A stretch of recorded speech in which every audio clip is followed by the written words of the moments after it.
My daughter-in-law broke into my apartment repeatedly. Not once, not twice. She broke in exactly 36 times in just 5 months. I know the number because I counted. I wrote down the date. I wrote down the time. I noted what she touched and what she took. When I finally asked her to stop, she laughed in my face. She told me I was overreacting. She told me I was becoming senile. She said she had a right to be there because she was family. So I did what any rational man in my position would do. I moved out quietly. I didn't say a word. I left the furniture. I left the keys in her possession. And I waited. A week later, my phone alerted me that the silent alarm had been triggered at 2 in the morning. That was when everything changed. That was when she realized she hadn't broken into her father-in-law's home. She had broken into a corporate asset owned by a multi-billion-dollar investment firm. And the police were already on their way. Before I tell you how I orchestrated the perfect legal trap for my own family, please let me know where you are watching from in the comments below. Hit like and subscribe if you believe that respect is earned, not inherited. My name is Gideon Cross. I am 72 years old. To my son and his wife, I am just a retired old man living in a Gold Coast apartment in Chicago, filling my days with chess and memories. They see my gray hair and my slow walk, and they assume my mind has slowed down to match my body. They assume I am soft. They assume I am vulnerable. They could not be more wrong. For 40 years, I was a forensic auditor for the largest firms in the country. My job was not to be nice. My job was to find the inconsistencies. My job was to find the missing money, the hidden assets, and the lies buried under mountains of paperwork. I made a career out of catching people who thought they were smarter than the system. I have not lost that skill. I have simply turned my attention from corporate embezzlement to domestic intrusion.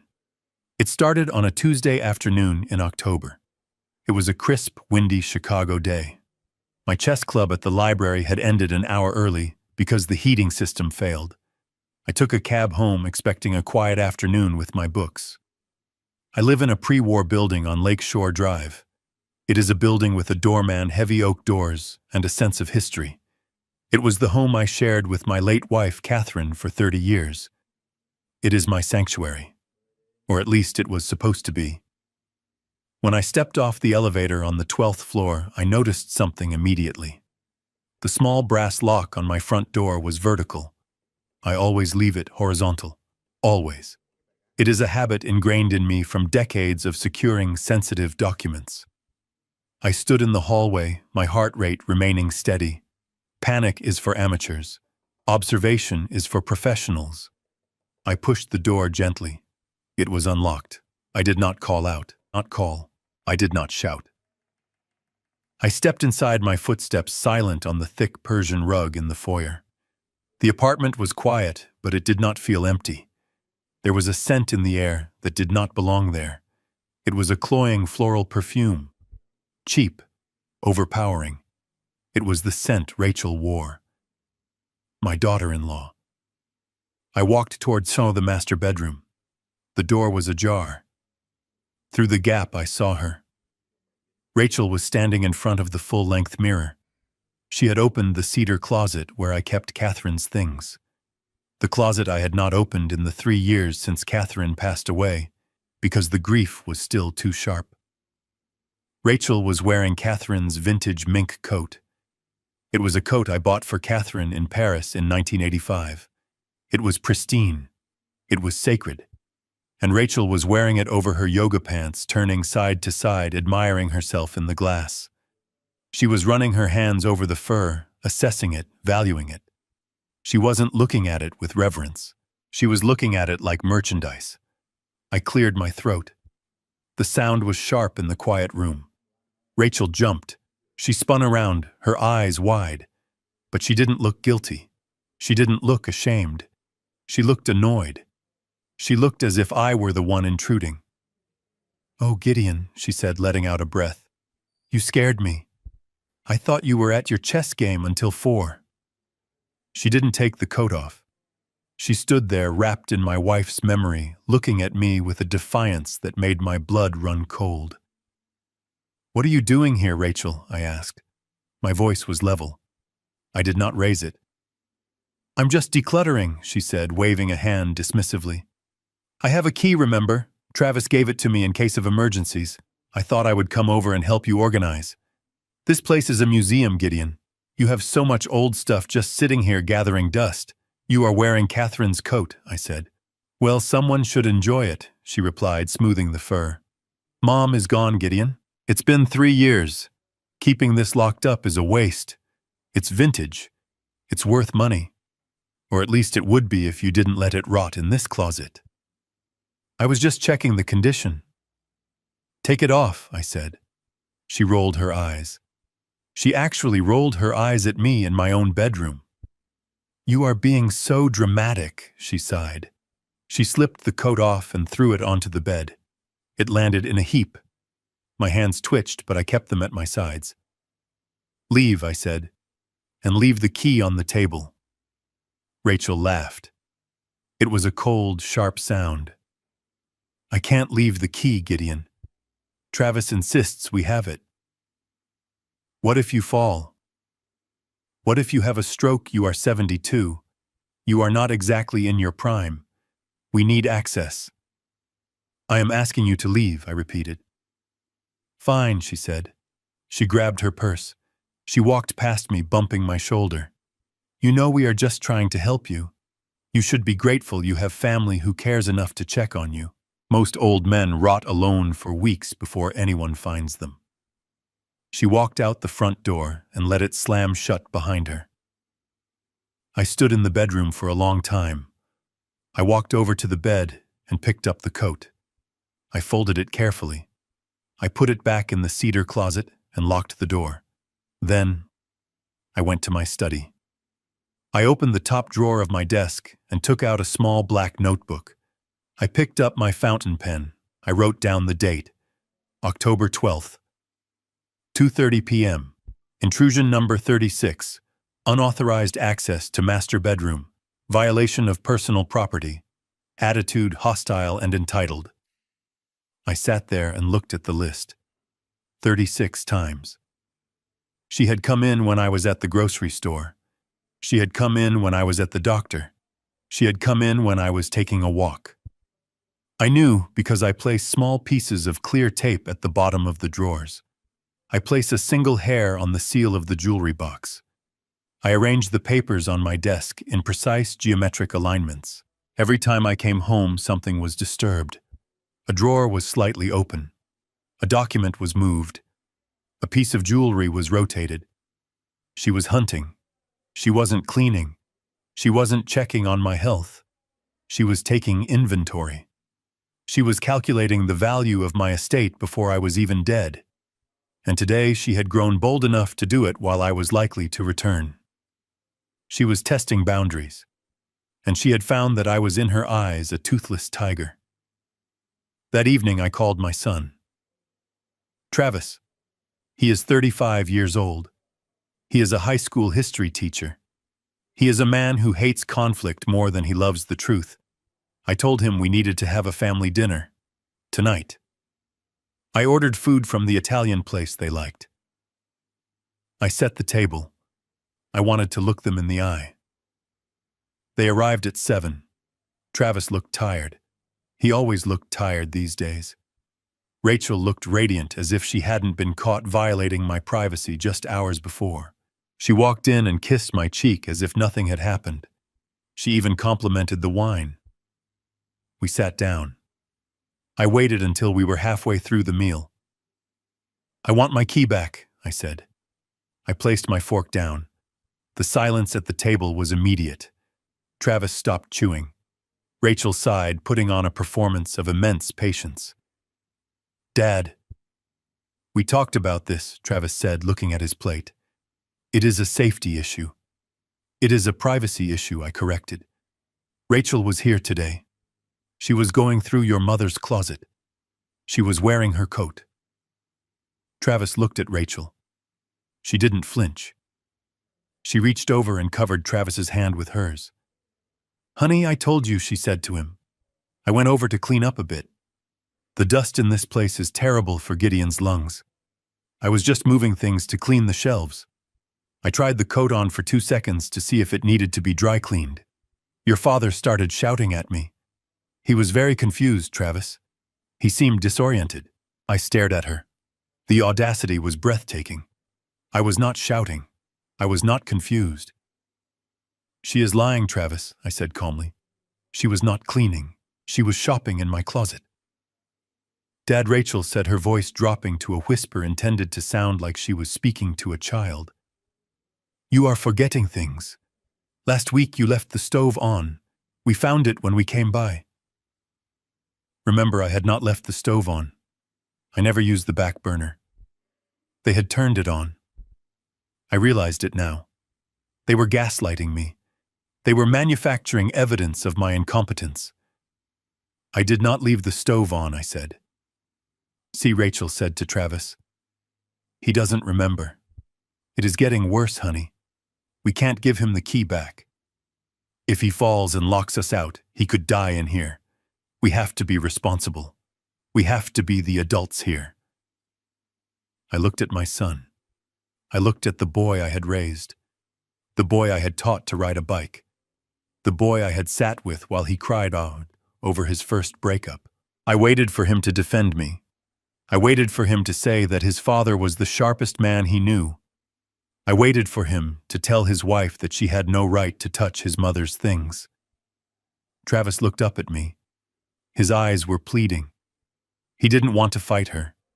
He was afraid of her. He was afraid of losing her approval. Dad, just let her keep the key, okay, Travis said. It is for the best. She is just trying to help. You are getting older. We just want you to be safe. Please don't make this a big deal. My heart broke in that moment. It didn't shatter loudly. It just cracked quietly and irreparably. My son was gone.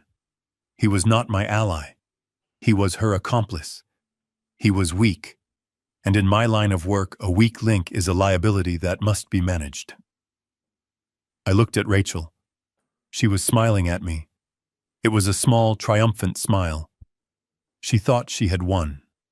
She thought she had outmaneuvered the old man. She thought I was trapped.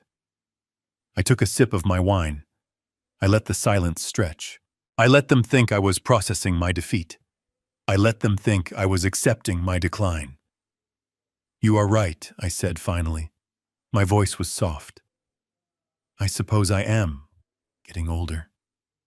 I suppose I do forget things. Perhaps it is better if you keep the key. Rachel squeezed Travis's hand. See, she said. That is much better. We will take care of everything, Gideon. You don't have to worry about a thing. I nodded. I finished my dinner. I listened to them talk about their plans for the summer. I listened to Rachel talk about how they needed a bigger house. I listened and I calculated. They thought the conversation was over. They thought they had secured their access. They didn't know that the moment I said, "You are right," I had ceased to be their father and father-in-law. In that moment I became the auditor, and they became the subjects of an investigation that would end in their total liquidation. I walked them to the door an hour later. I hugged my son. I felt his body tense. He knew deep down that he had betrayed me, but he couldn't face it. "Good night, Dad," he said. "Good night, Travis," I replied. "Drive safe." Rachel patted my arm. "We will be by tomorrow to check on you," she said. "Don't lock the deadbolt." "I won't." I promised. I closed the door. I heard the elevator ding. I waited until they were gone. Then I locked the deadbolt. I locked the chain. I walked back to my study. I opened my notebook. I turned to a fresh page. I wrote down the date. I wrote down the objective liquidation of assets and removal of hostile elements. They wanted the apartment. They wanted the control. They wanted the inheritance. They saw me as a senile old obstacle standing between them and a fortune they hadn't earned. They thought they were playing a game of patience. They didn't know I was playing a game of chess, and I was already 5 moves ahead. I picked up the phone and dialed a number I hadn't called in 2 years. It rang twice. "Cole," I said when the voice answered. "It's Gideon. I have a job for you." "No, it is not corporate. It is personal. I need you to set up a blind trust, and I need you to find me a rental." "Yes, tonight. I am moving." I hung up the phone. I looked around the apartment. It was filled with 40 years of memories. It was beautiful, and it was compromised. It was no longer a home. It was a trap, and I was not going to be the mouse. I was going to be the one snapping the bar shut. I went to the bookshelf and pulled out a small hidden camera I had used in a fraud case years ago. It was the size of a pinhead. I walked to the living room. I mounted it inside the frame of the portrait of Catherine and me on our wedding day. It faced the entire room. If Rachel wanted to come in, I would let her. I would let her feel comfortable. I would let her think she owned the place. I would let her hang herself with her own greed. I poured myself another glass of wine. I sat in my leather chair in the dark. I watched the city lights of Chicago flicker outside. I was alone. But for the first time in months, I didn't feel lonely. I felt focused. They wanted a war. They wanted to strip me bare. They were about to learn that when you strip a warrior of his armor, you don't make him vulnerable. You just make him lighter, and much, much faster. The next morning, the real work began. I didn't wait for them to come back. I didn't wait for the next intrusion. I initiated the protocol. I treated my own life like a crime scene, and I began to secure the evidence. I went to the bank first thing in the morning, not the branch near my house where Travis knew the tellers. I went to the main headquarters downtown. I asked to see the regional manager, a man named Henderson, whom I had cleared of an internal audit 10 years prior. He owed me, Gideon Henderson said, shaking my hand. "It has been years."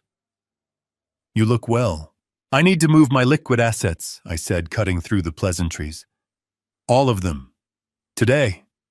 Henderson looked at me. He saw the look in my eye. He stopped smiling. "Is everything all right?" "No," I said. "My security has been compromised. I need to transfer everything into the new trust account, and I need to revoke a power of attorney document that I suspect is about to be presented to you." Henderson nodded. He typed on his keyboard. He frowned. "Gideon, there was an inquiry on your safe deposit box yesterday afternoon. A Travis Cross called. He claimed he had lost the key and needed to schedule a drilling. He said he had your authorization." My blood ran cold. Yesterday afternoon. Before the dinner. Before the gaslighting. Travis had already tried to breach the bank. He hadn't just sided with Rachel at dinner. He had been active in the scheme. "Did you grant him access?" I asked. "No," Henderson said. "He didn't have the paperwork. He said he would bring it later this week." "Block it," I said. "Seal the box. No access for anyone but me with 2 forms of ID and a biometric scan. And Henderson, if he comes back, do not tell him I was here. Tell him there is a regulatory freeze on the box. Tell him it is a system error. Tell him anything. But do not let him know I am onto him." "Understood," Henderson said. I left the bank with my finances invisible. I walked out onto the busy street. The wind was biting. I pulled my coat tighter. I felt a grim satisfaction. Step 1 was complete.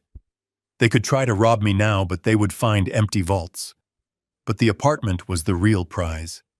The apartment was worth $2 million. It was the crown jewel. Rachel didn't care about my savings accounts. She probably didn't know how much was in them. But she knew the value of Gold Coast real estate. She walked through those rooms, measuring square footage with her eyes. She saw the view of Lake Michigan and saw dollar signs. She wanted to renovate it. She wanted to break down walls. She wanted to erase me from the space while I was still breathing. I hailed a cab. I gave the driver the address of my attorney's office. Cole was waiting for me. He was a shark in a three-piece suit. He didn't have a family. He didn't have hobbies. He had the law, and he wielded it like a scalpel. "We are going to sell the apartment," I told him, as I walked into his office. "Sell it?" Cole asked. "Gideon, that is your home." "No," I said. "It is a battlefield. I want to sell it. But I want to do it in a way that nobody knows. I want a sale-leaseback agreement. I want to sell it to an institutional investor, pocket the cash, and lease it back as a tenant. On paper, I will still live there. To the world, I will still be the owner. But legally, I will be a renter in a property owned by a massive, faceless corporation." Cole smiled. "That is devious," he said. "If they try to take the deed, they will find out you don't have it. If they try to claim it as inheritance, it won't be part of the estate." "Exactly," I said. "And if they break in," Cole's smile widened. "If they break in, they aren't breaking into an old man's apartment. They are breaking into corporate property. That carries different penalties. That brings in corporate legal teams. That is a felony with a lot of weight behind it." "Draw it up," I said. "I want it done by Friday." I spent the next 3 days moving the most precious things out of the apartment. I did it at night. I did it in small bags. I moved Catherine's urn. I moved her photo albums. I moved my journals. I moved the antique watches my father left me. I took them to a storage unit 3 miles away. I left the big furniture. I left the rugs. I left the old coats in the closet, the ones that didn't matter. I left the illusion of a life. The shell was there, but the soul of the house was gone. By Friday afternoon, the sale was finalized. The money, $2.1 million, was wired to the blind trust. I was officially a tenant in my own home. I was officially a millionaire who owned nothing on paper. I went back to the apartment on Friday evening. I sat on the sofa. I waited. I knew they would come. It was the weekend. They would assume I was asleep or distracted. At 7:00 p.m., I checked the feed from the hidden camera I had installed in the living room. I was in the study door closed. I saw the front door open. Rachel walked in. She didn't knock. She used the key. She had a man with her. He wasn't Travis. He was wearing a black t-shirt and jeans. He held a laser measuring tape. "This is the main room," Rachel said to him. Her voice was excited. "We want to blow out this wall here. Open it up to the kitchen. An open concept. It will increase the value by 20%. The man looked around. "Nice place," he said. "When do we start?" "Soon," Rachel said. "The current occupant. He is leaving soon. We are moving him to a facility. He is losing his mind. It is sad, really. But he won't need this space anymore." I watched them on my iPad in the study. My hand did not shake, my heart did not race. I felt a cold, hard clarity. She was planning to renovate my home while I was still living in it. She was planning to discard me like a piece of old furniture. I didn't walk out and confront them. That would be emotional. That would be messy. I let them measure. I let them plan. I let them dig their hole deeper. I saved the video file. I backed it up to the cloud. I labeled it Evidence Item Number 2, Conspiracy to Destroy Property. I waited until they left. Rachel didn't even check to see if I was home. She assumed I was out or asleep or irrelevant. She locked the door behind her. I walked into the living room. I stood where she had stood. I looked at the wall she wanted to destroy. "You want this apartment, Rachel," I whispered to the empty room. "You want it so bad you can have it. Come and take it." I picked up my phone. I called the security company, the one run by an ex-Mossad agent I had audited years ago. "I need an upgrade," I said. "Silent alarm, motion sensors, and I need a smart lock that looks like a dumb lock. I want to be able to open and close this door from my phone from anywhere in the world." When the agent asked, "Tomorrow," I said. I am going on a trip, and I want the place secure before I leave. I was going to Florida, or at least that is what I was going to tell them.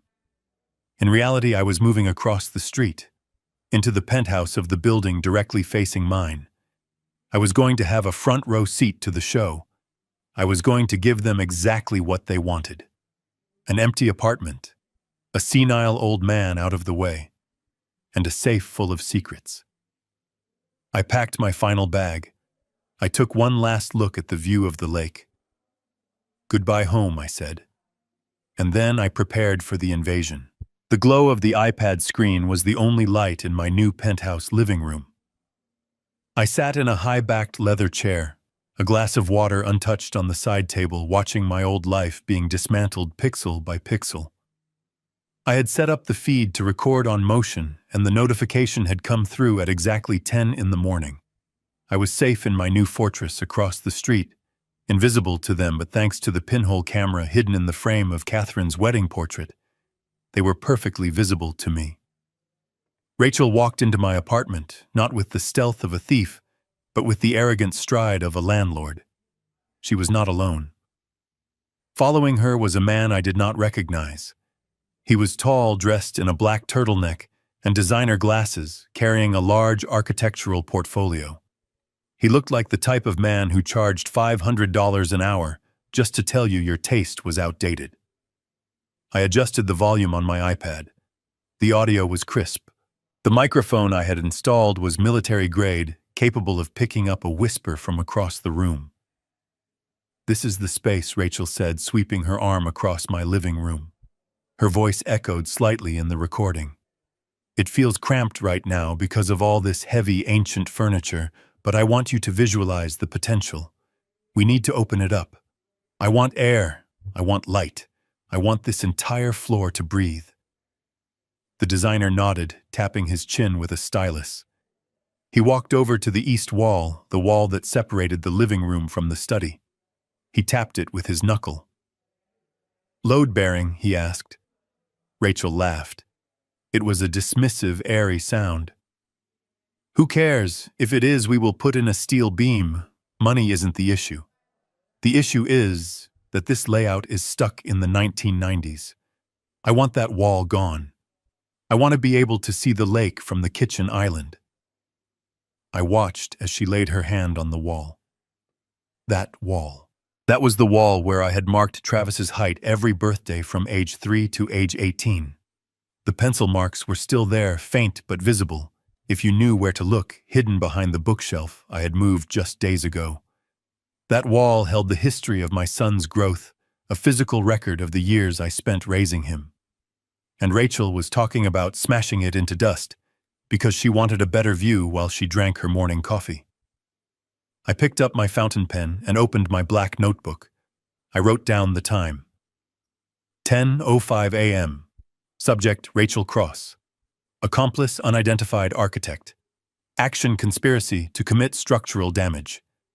The designer walked around the room looking at my things with a sneer that matched Rachel's. He stopped in front of the fireplace. The mantel was hand-carved mahogany, imported from England by my grandfather. It was a masterpiece of craftsmanship. "This has to go," the designer said. "It's too heavy. It swallows the room. We should replace it with floating concrete or maybe a sleek gas insert. Something minimalist." "Yes," Rachel agreed immediately. "Rip it out. It smells like old smoke and old men in here anyway. We need to gut everything. New floors, new molding, new lighting. I want recessed LEDs everywhere. No more of these dusty chandeliers." I felt a coldness spread through my chest. It wasn't the hot flush of rage. I was past that. This was the icy chill of absolute clarity. They weren't just talking about renovation. They were talking about erasure. They wanted to scrub every trace of Gideon and Catherine Cross from the face of the earth. To them, the apartment wasn't a home with a history. It was a square-footage asset that was currently being wasted on a relic. "And what about the current resident?" the designer asked, looking around. He lowered his voice slightly, though he didn't need to.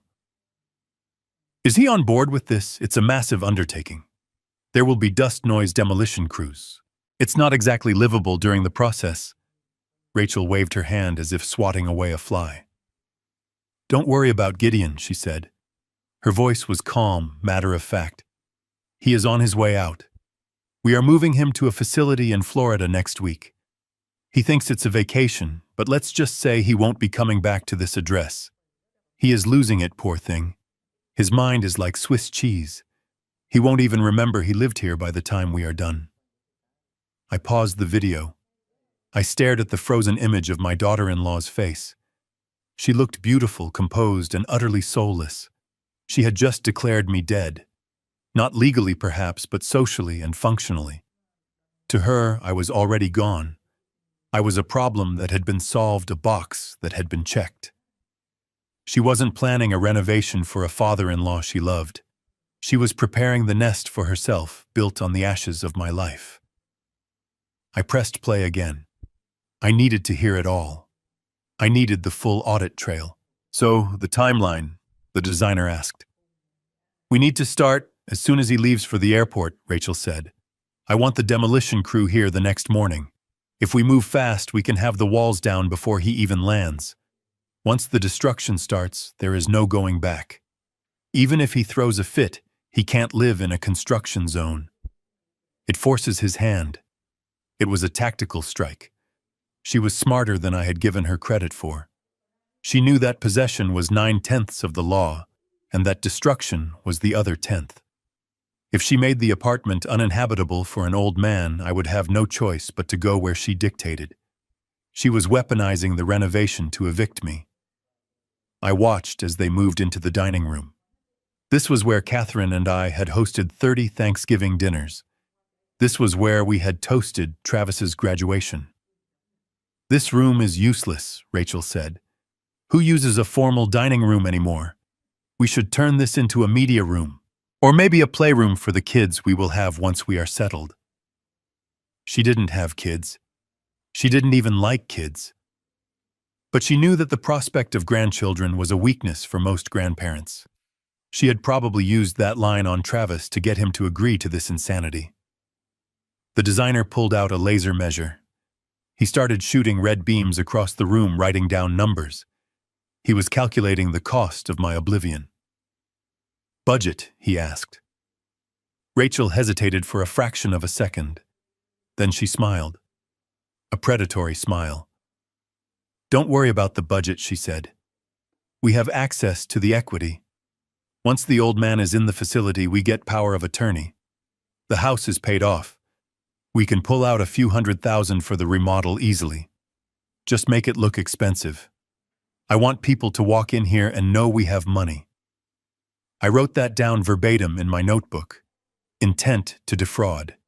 Intent to misuse funds. Premeditated exploitation of a vulnerable adult.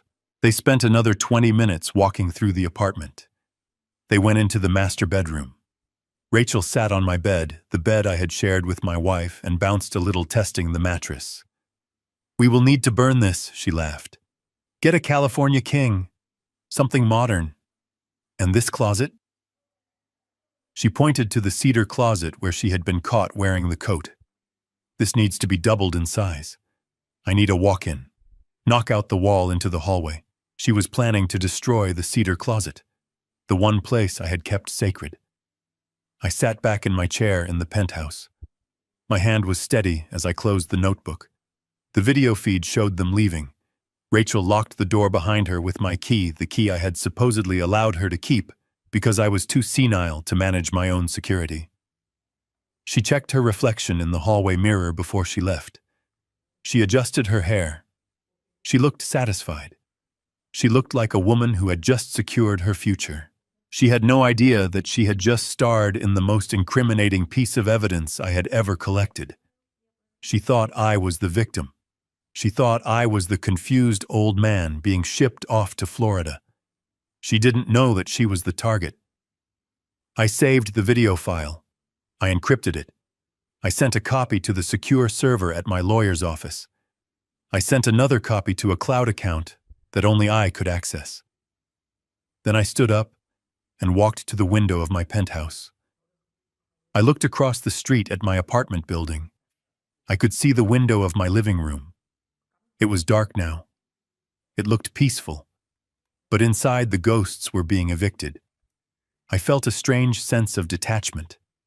The anger was gone. The hurt was gone. What remained was the professional obligation to correct an error in the ledger. Rachel and Travis were liabilities. They were bad debt.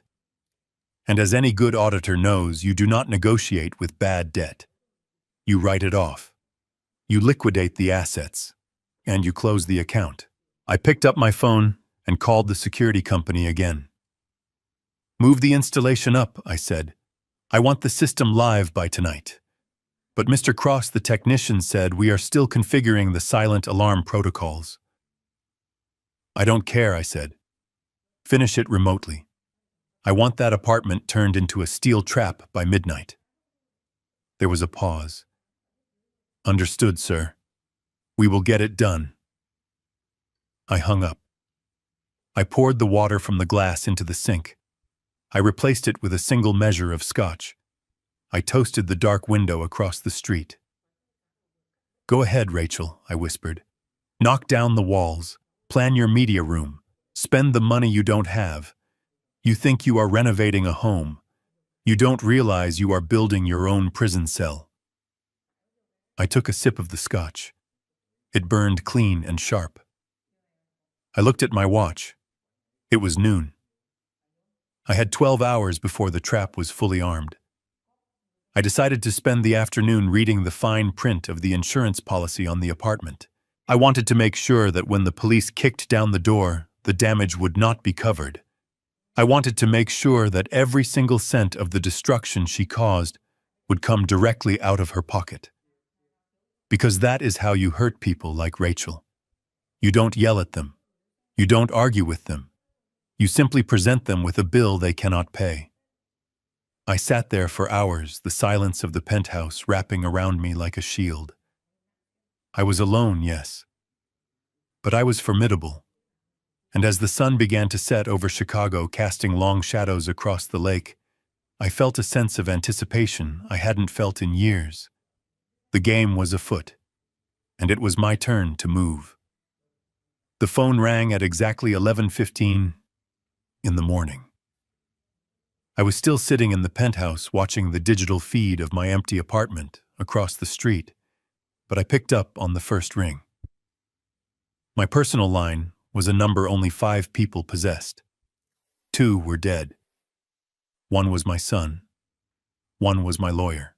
And the last one was Robert Henderson, the senior branch manager of First National Bank of Chicago. Gideon Roberts' voice was tight. It was the voice of a man who was accustomed to whispering in marble hallways. "We have a situation at the downtown branch. I think you need to come in, now." I did not ask what the situation was. I did not ask if it could wait. In the world of high finance, a situation meant a breach, and a breach meant someone was trying to put their hands in my pockets. "I will be there in 20 minutes, I said. I hung up and put on my charcoal overcoat. I checked my reflection. I did not look like a victim. I looked like a man who was about to conduct a hostile takeover of his own life. The cab ride to the financial district was a blur of gray concrete and steel. I spent the time mentally cataloging my liquid assets. My portfolio wasn't just a retirement fund. It was the accumulation of 40 years of catching thieves. I had invested in the companies that survived my audits. I had bought into distressed assets during the savings and loan crisis of the 80s. I had quietly amassed a fortune that Travis knew nothing about. He thought I lived on a pension and Social Security. He thought the apartment was my only real asset. He was about to find out that he had been trying to rob a fortress with a plastic spoon. When I walked into the bank, the security guard nodded at me. I didn't stop at the teller line.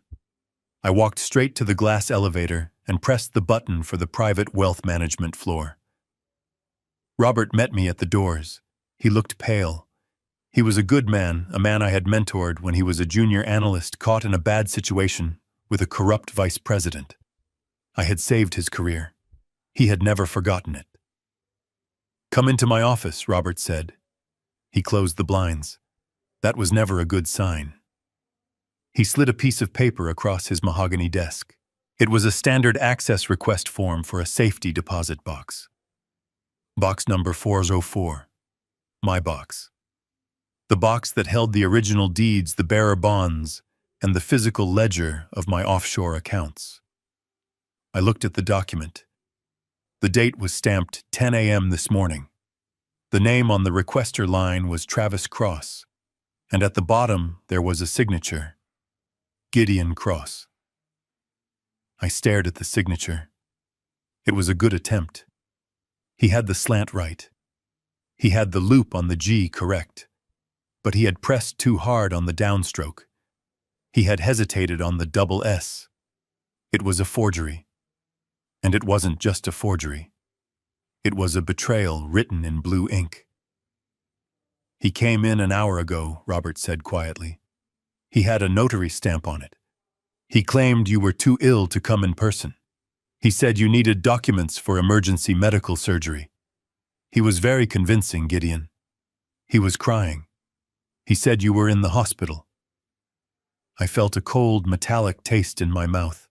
My son had walked into a federal bank and declared me dying to loot my vault.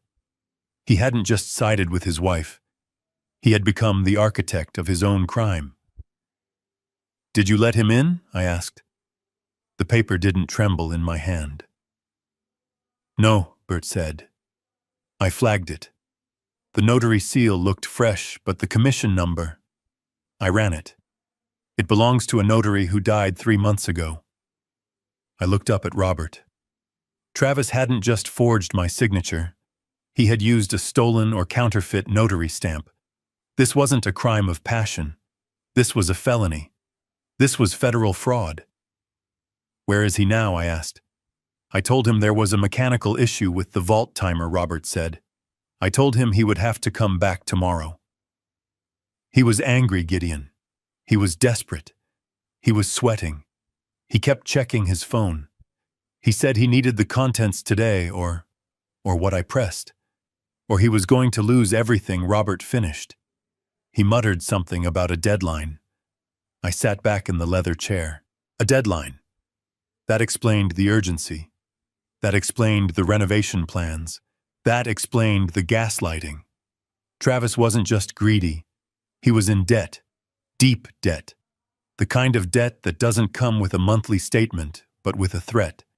He needed my money not to improve his life, but to save it. And he had decided that my life was the price he was willing to pay. I looked at the forged document again. I took out my phone and took a high-resolution photograph of it. Evidence item number 3. Attempted bank fraud. "Robert," I said. "I want to execute the protocol." Robert blinked. The blind trust," I confirmed. "Are you sure?" Robert asked. "Once you do this, Gideon, you lose control. You can't access the money. You can't withdraw it. It goes into the management of the third-party administrator. You become a beneficiary of your own fortune with no power to direct the assets. It is a one-way door." "I am sure," I said. "Liquidity is vulnerability. As long as that money is in my name, as long as it is accessible by a signature, Travis will keep coming. He will try to declare me incompetent. He will try to get power of attorney. He will try to forge more documents. I need to remove the target. I need to make myself poor on paper." Robert nodded. He opened a file on his computer. He printed out a stack of documents 3 inches thick. "This transfer includes the liquid cash?" Robert asked.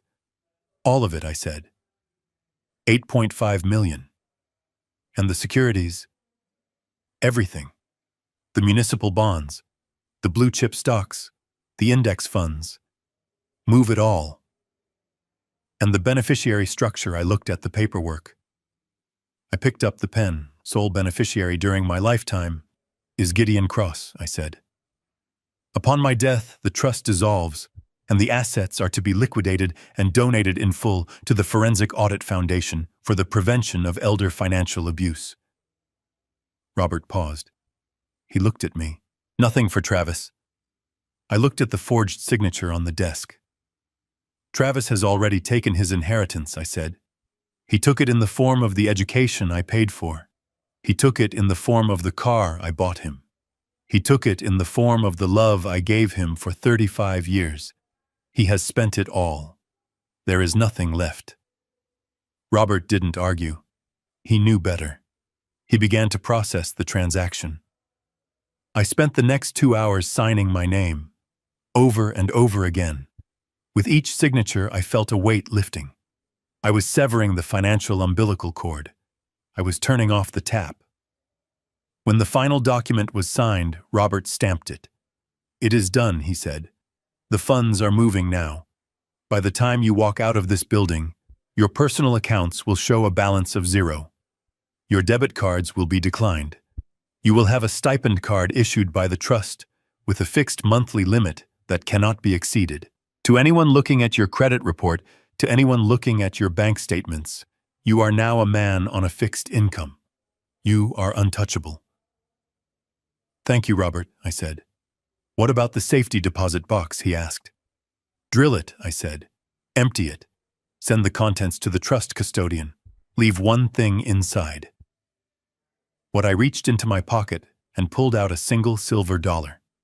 It was the first dollar I ever earned as a paperboy when I was 10 years old.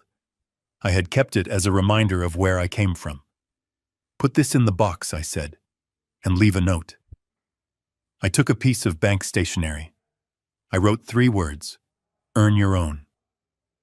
I slid the note and the coin across the desk. "If he comes back," I said, "let him open it. Let him see it."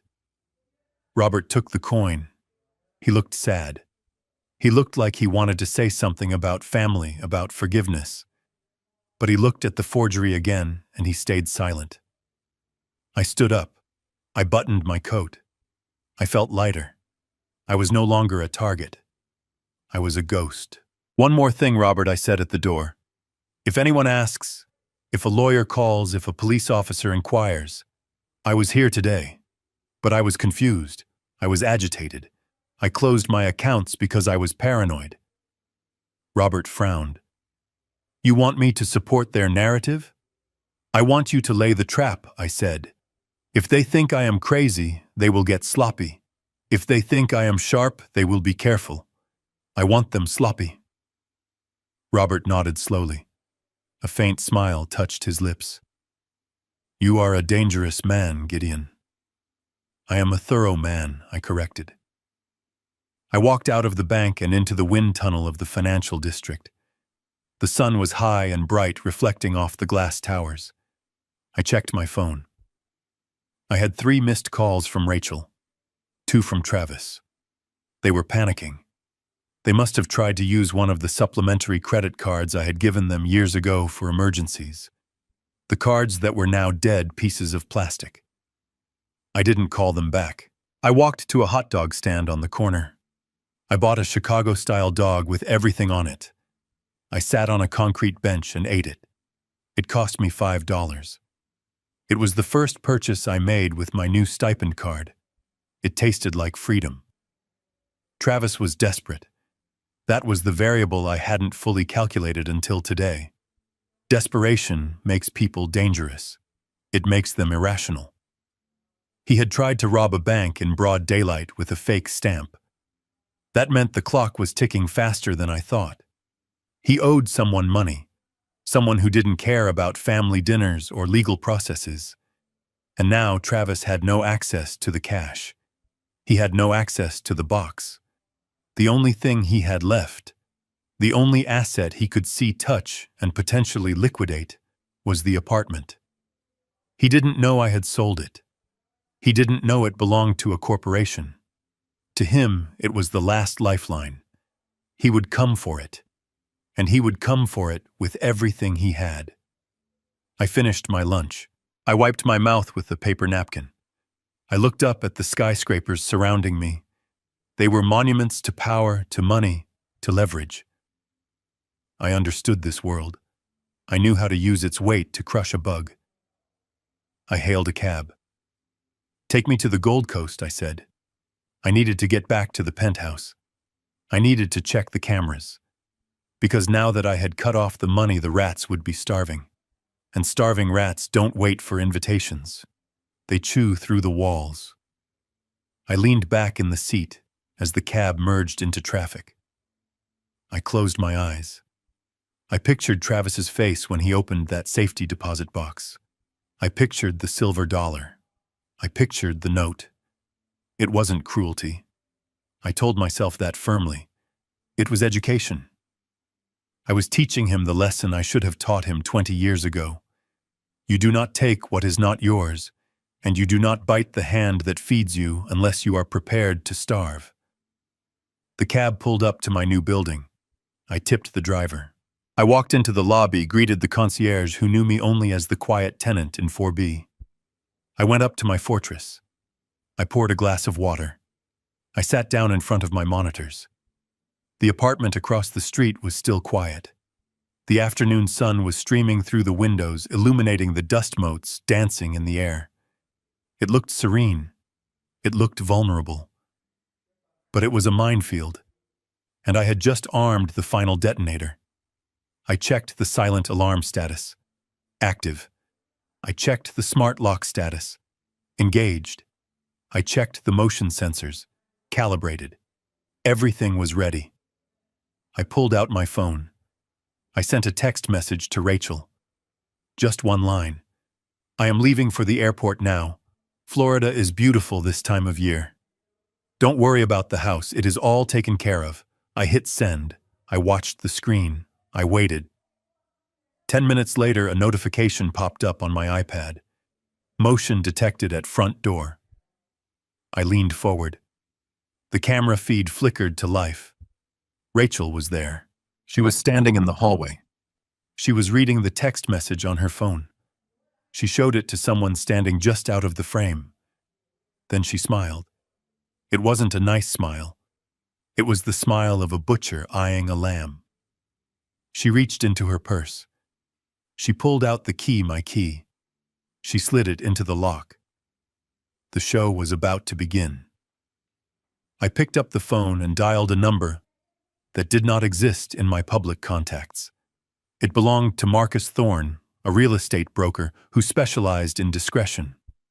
10 years ago, I had uncovered a massive embezzlement scheme within his firm that would have sent him to federal prison for life. It turned out he was the one being framed by his partners. I proved his innocence. He had told me then that if I ever needed a ghost apartment, I should call him. It was time to call in the favor. I need a unit in the Sovereign Tower, I said when he answered. Specifically, I need a unit facing north with a direct line of sight to the 12th floor of the Regency building. Marcus didn't ask why. He didn't ask how I was. He simply typed on a keyboard. Unit 14B is available, he said. It is a corporate rental. Furnished. Vacant. The lease is held by a shell company out of Delaware. No names. No credit checks. Just a wire transfer. I wired the money from my new stipend account within 5 minutes. By 2 in the afternoon, a courier delivered a key card to my concierge. It was in a plain white envelope. No return address. Just a piece of plastic that unlocked my new command center. The Sovereign Tower was directly across the street. From the living room of 14B, I could see into my own apartment, as clearly as if I were watching a television screen. It was the perfect vantage point. It was the sniper's nest. Now came the hard part. The extraction. I could not hire movers. Movers talk. Movers leave paper trails. Movers would be noticed by the doorman, and the doorman talks to Rachel because Rachel tips him $20 every time she breaks into my house to buy his silence. I had to do this alone, and I had to do it at night. I waited until the city went to sleep. At 2 in the morning, the building was a tomb. The doorman was on his break or dozing in the back office. I took the service elevator. It was an old rattling cage that smelled of cleaning fluid and oil. It was the artery of the building that the residents ignored, which made it the perfect route for a phantom. I had bought a stack of black heavy-duty trash bags and 3 nondescript duffel bags. I did not pack clothes. Clothes are replaceable. I did not pack kitchenware. I could buy new plates. I packed the things that carried the weight of a life. First, I went to the cedar closet. I took Catherine's urn from the top shelf.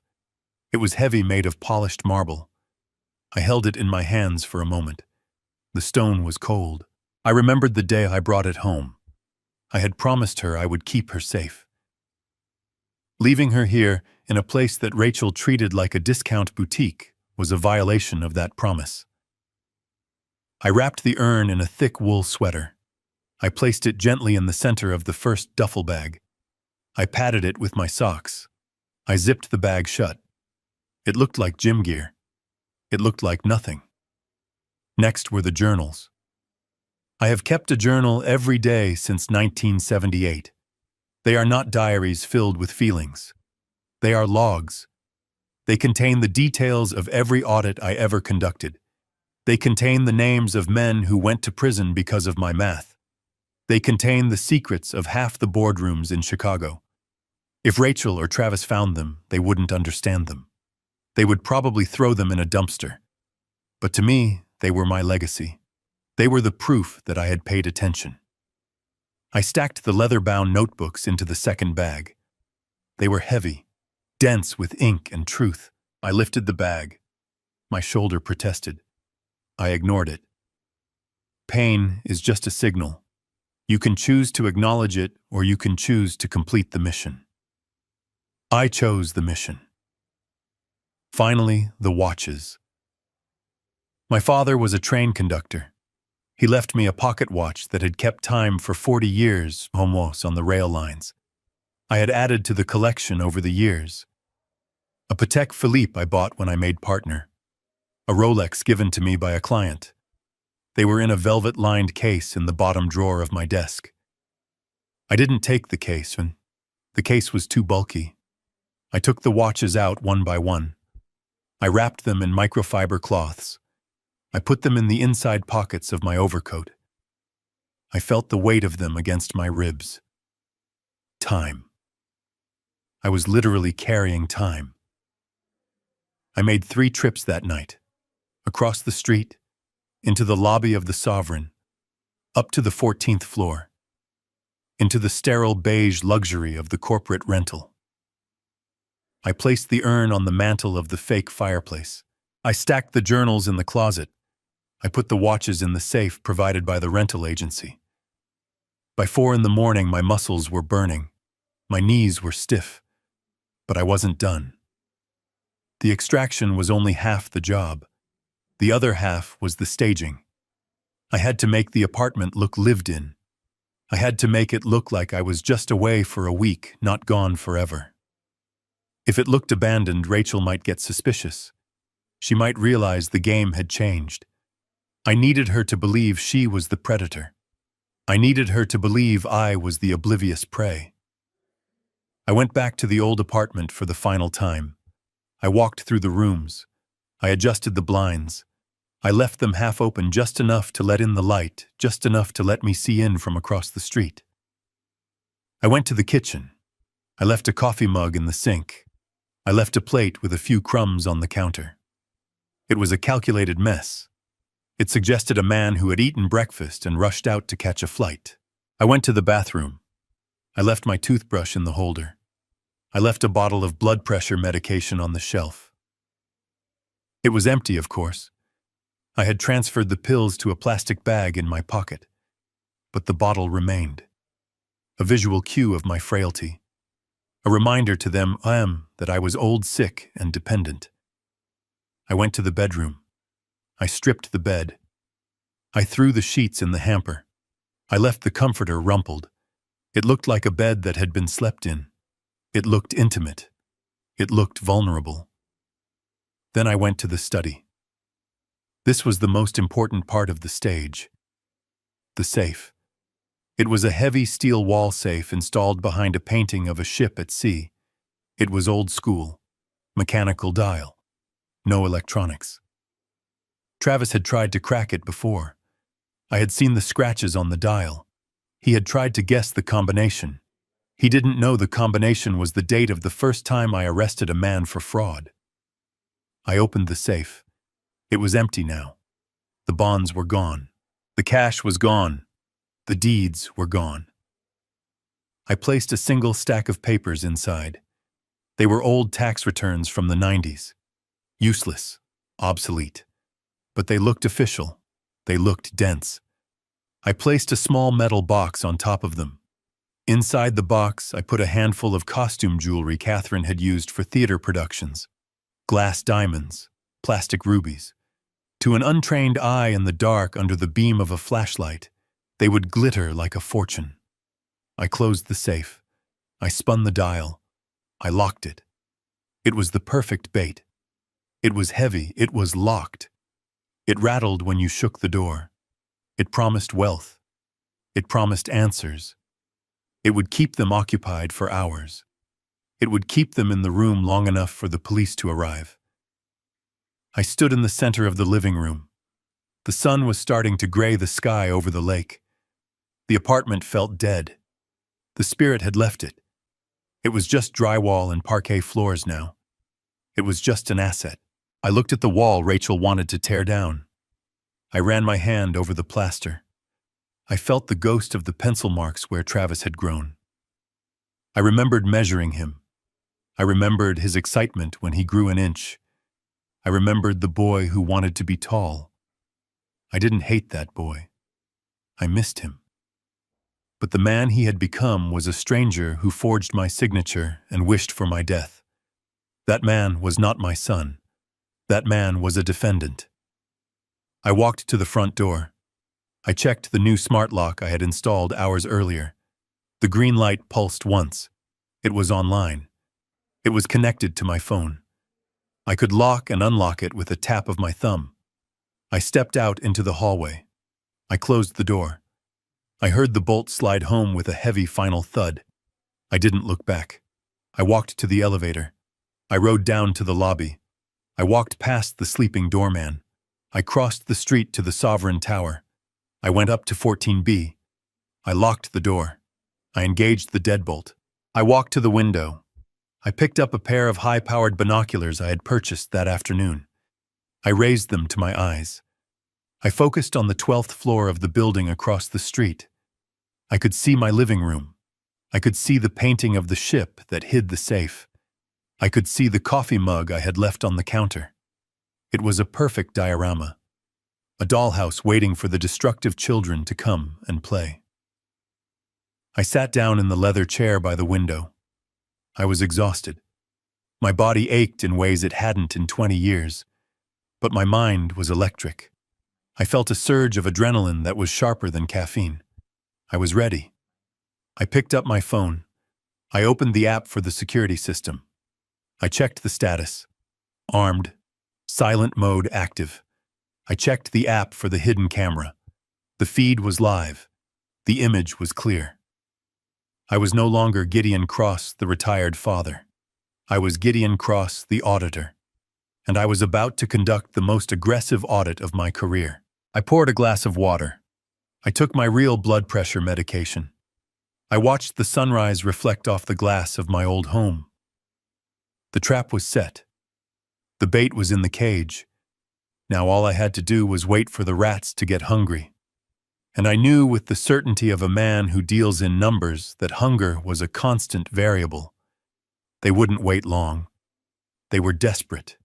They were greedy. And they were stupid. It was a fatal combination. I closed my eyes for a moment, letting the fatigue wash over me. But I didn't sleep. I rested. I conserved energy. Because when the alert came, I needed to be sharp. I needed to be precise. I was the spider, and the web was trembling. The technician arrived at exactly 8 in the morning. His name was Silas. He was a man made of right angles, and Silas, a former military communications specialist who had transitioned into high-end private security. I had audited his firm 3 years ago. I found a discrepancy in their payroll that was bleeding them dry, a ghost employee created by their own CFO.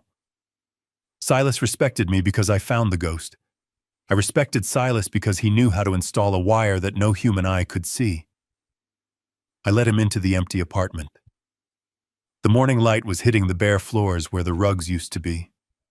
The place echoed slightly, a hollow sound that pleased me. It sounded like a stage before the actors arrived. "I need the works, Silas," I said, "but I need it to be invisible." Silas didn't ask questions. He set his black tool case on the kitchen island. He opened it with a series of clicks. Inside, nestled in foam, were the components of my new reality. Sensors, cameras, microphones, and the brain of the system, a black box no larger than a deck of cards. We started with the front door. This was the critical point of failure for my son and his wife. They had a key. Rachel had fought for that key. She believed that key was her scepter of power. She believed it gave her the right to walk into my life whenever she chose. I needed to turn that key into a weapon against her. Silas removed the old deadbolt cylinder. It was brass scratched from 30 years of use. He replaced it with a biometric smart lock housing that had been custom machined to look exactly like the original vintage hardware. To the naked eye, it was just an old lock, but inside it was an encrypted digital fortress. "Here is the beauty of it," Silas said, his voice low and gravelly. "We program the cylinder to accept the physical key profile she has. So the key will turn. The bolt will slide back. The door will open." And then I asked. "And then the timer starts," Silas said. "The system recognizes that the door was opened mechanically, but not disarmed digitally. A standard user would punch in a code or use a fob. An intruder just turns the key. The system gives them 30 seconds to authenticate. If they don't, it doesn't beep. It doesn't flash a red light. It just wakes up." That was exactly what I wanted. I didn't want to scare them off on the doorstep. I wanted them inside. I wanted them comfortable. I wanted them deep enough in the apartment that they couldn't claim they had just made a mistake and walked into the wrong unit. I needed them to commit. We moved to the hallway. Silas installed motion detectors inside the crown molding. He drilled holes the size of a pinhead, inserted the fiber optic lenses, and then filled the gaps with a putty that matched the paint perfectly. He worked with the steady hands of a surgeon. "These are thermal," Silas explained. "They don't just see movement. They see heat signatures. They can tell the difference between a curtain blowing in the wind and a human body moving toward the master bedroom. They map the path. We will have a digital trail of exactly where they went and how long they stood there." I watched him work. I thought about Rachel walking down this hallway just days ago, criticizing the wallpaper, planning which walls to smash. She had walked with such confidence. She had stomped through my home. Soon every step she took would be logged, time-stamped, and uploaded to a server that was beyond her reach. The living room was next. This was where I had placed the bait, the safe. I had already moved the real valuables, but the wall safe remained behind the painting. I needed the system to treat that room as a high-security zone. Silas installed a vibration sensor on the wall safe itself. If they touch the dial, Silas said it triggers a level 1 alert.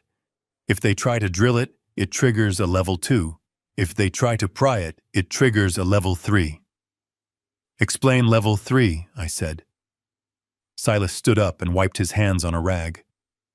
"Level 3 is the panic protocol," he said. "It bypasses the monitoring center.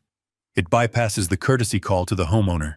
It sends a direct digital packet to the Chicago Police Department's emergency dispatch." I nodded.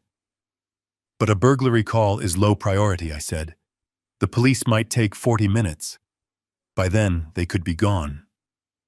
I need them to be there in 5. I need lights and sirens." Silas looked at me. He hesitated. "There are ways to escalate the priority code," he said slowly. "But it requires a specific configuration. We have to program the system to report the intrusion not as a property crime, but as a crime against a person." "I am a 72-year-old man," I said. "I am supposedly senile. I am supposedly living here alone. If someone breaks in at 2 in the morning, the system shouldn't assume I am empty. The system should assume I am home and in danger. Silas understood. He tapped on his tablet. I can set the profile to occupied vulnerable, he said. If the alarm is triggered between midnight and 6 a.m., the system sends a code that translates to home invasion in progress. In Chicago, that is a Priority 1 dispatch. It assumes the residents are hostages. It brings the SWAT team. Do it, I said. But Gideon Silas warned if you do this and no one is actually home, the police will not be happy. It is a massive deployment of resources. I looked him in the eye. Who says no one is home? I asked. My legal residence is here. My furniture is here. My toothbrush is in the bathroom.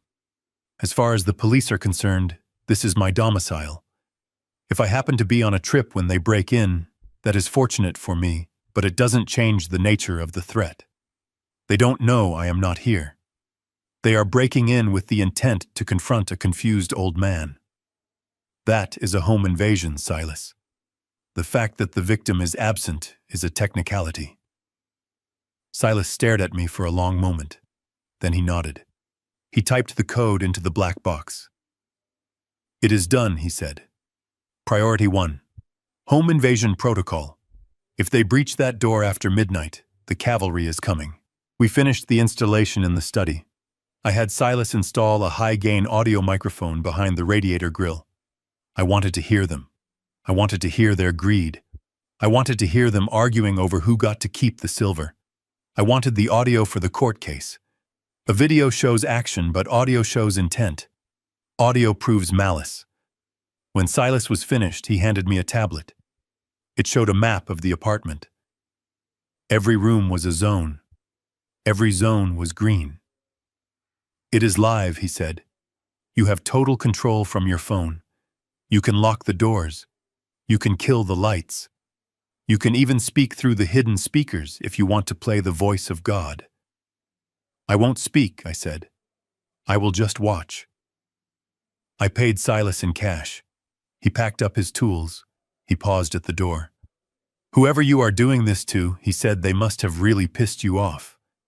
They broke the contract, I said. Silas nodded. He didn't need to know more. He left. I stood alone in the apartment. It felt different now. It didn't feel like a home anymore. It felt like a machine. It hummed with invisible energy. The air felt charged. It was a fortress disguised as a ruin. I tested the system. I walked to the front door. I unlocked it with my phone. The bolt slid back silently. I stepped into the hall. I locked it. The bolt slid home. I walked down the hall to the elevator. I waited a minute. Then I walked back. I took out my old brass key, the duplicate of the one Rachel had. I inserted it into the lock. It turned smoothly. The door opened. I stepped inside. I counted. 1, 2, 3. Nothing happened. No siren. No beep. Just silence. I looked at my phone. A notification had appeared on the screen. Unauthorized entry. Mechanical override. Timer active, 27 seconds remaining. I waited. 20 seconds. 10 seconds. 5 seconds. At 0, the notification changed. Silent alarm triggered. Protocol home invasion. Dispatching authorities. I disarmed it immediately with my thumbprint before the signal actually went out to the station. I let out a breath I didn't know I was holding. It worked. It was perfect. It was lethal. The silence of the alarm was the most terrifying part. When a burglar hears a siren, they run. They panic. They flee. But when they hear nothing, they get confident. They think they have bypassed the security. They take their time. They go deeper into the house.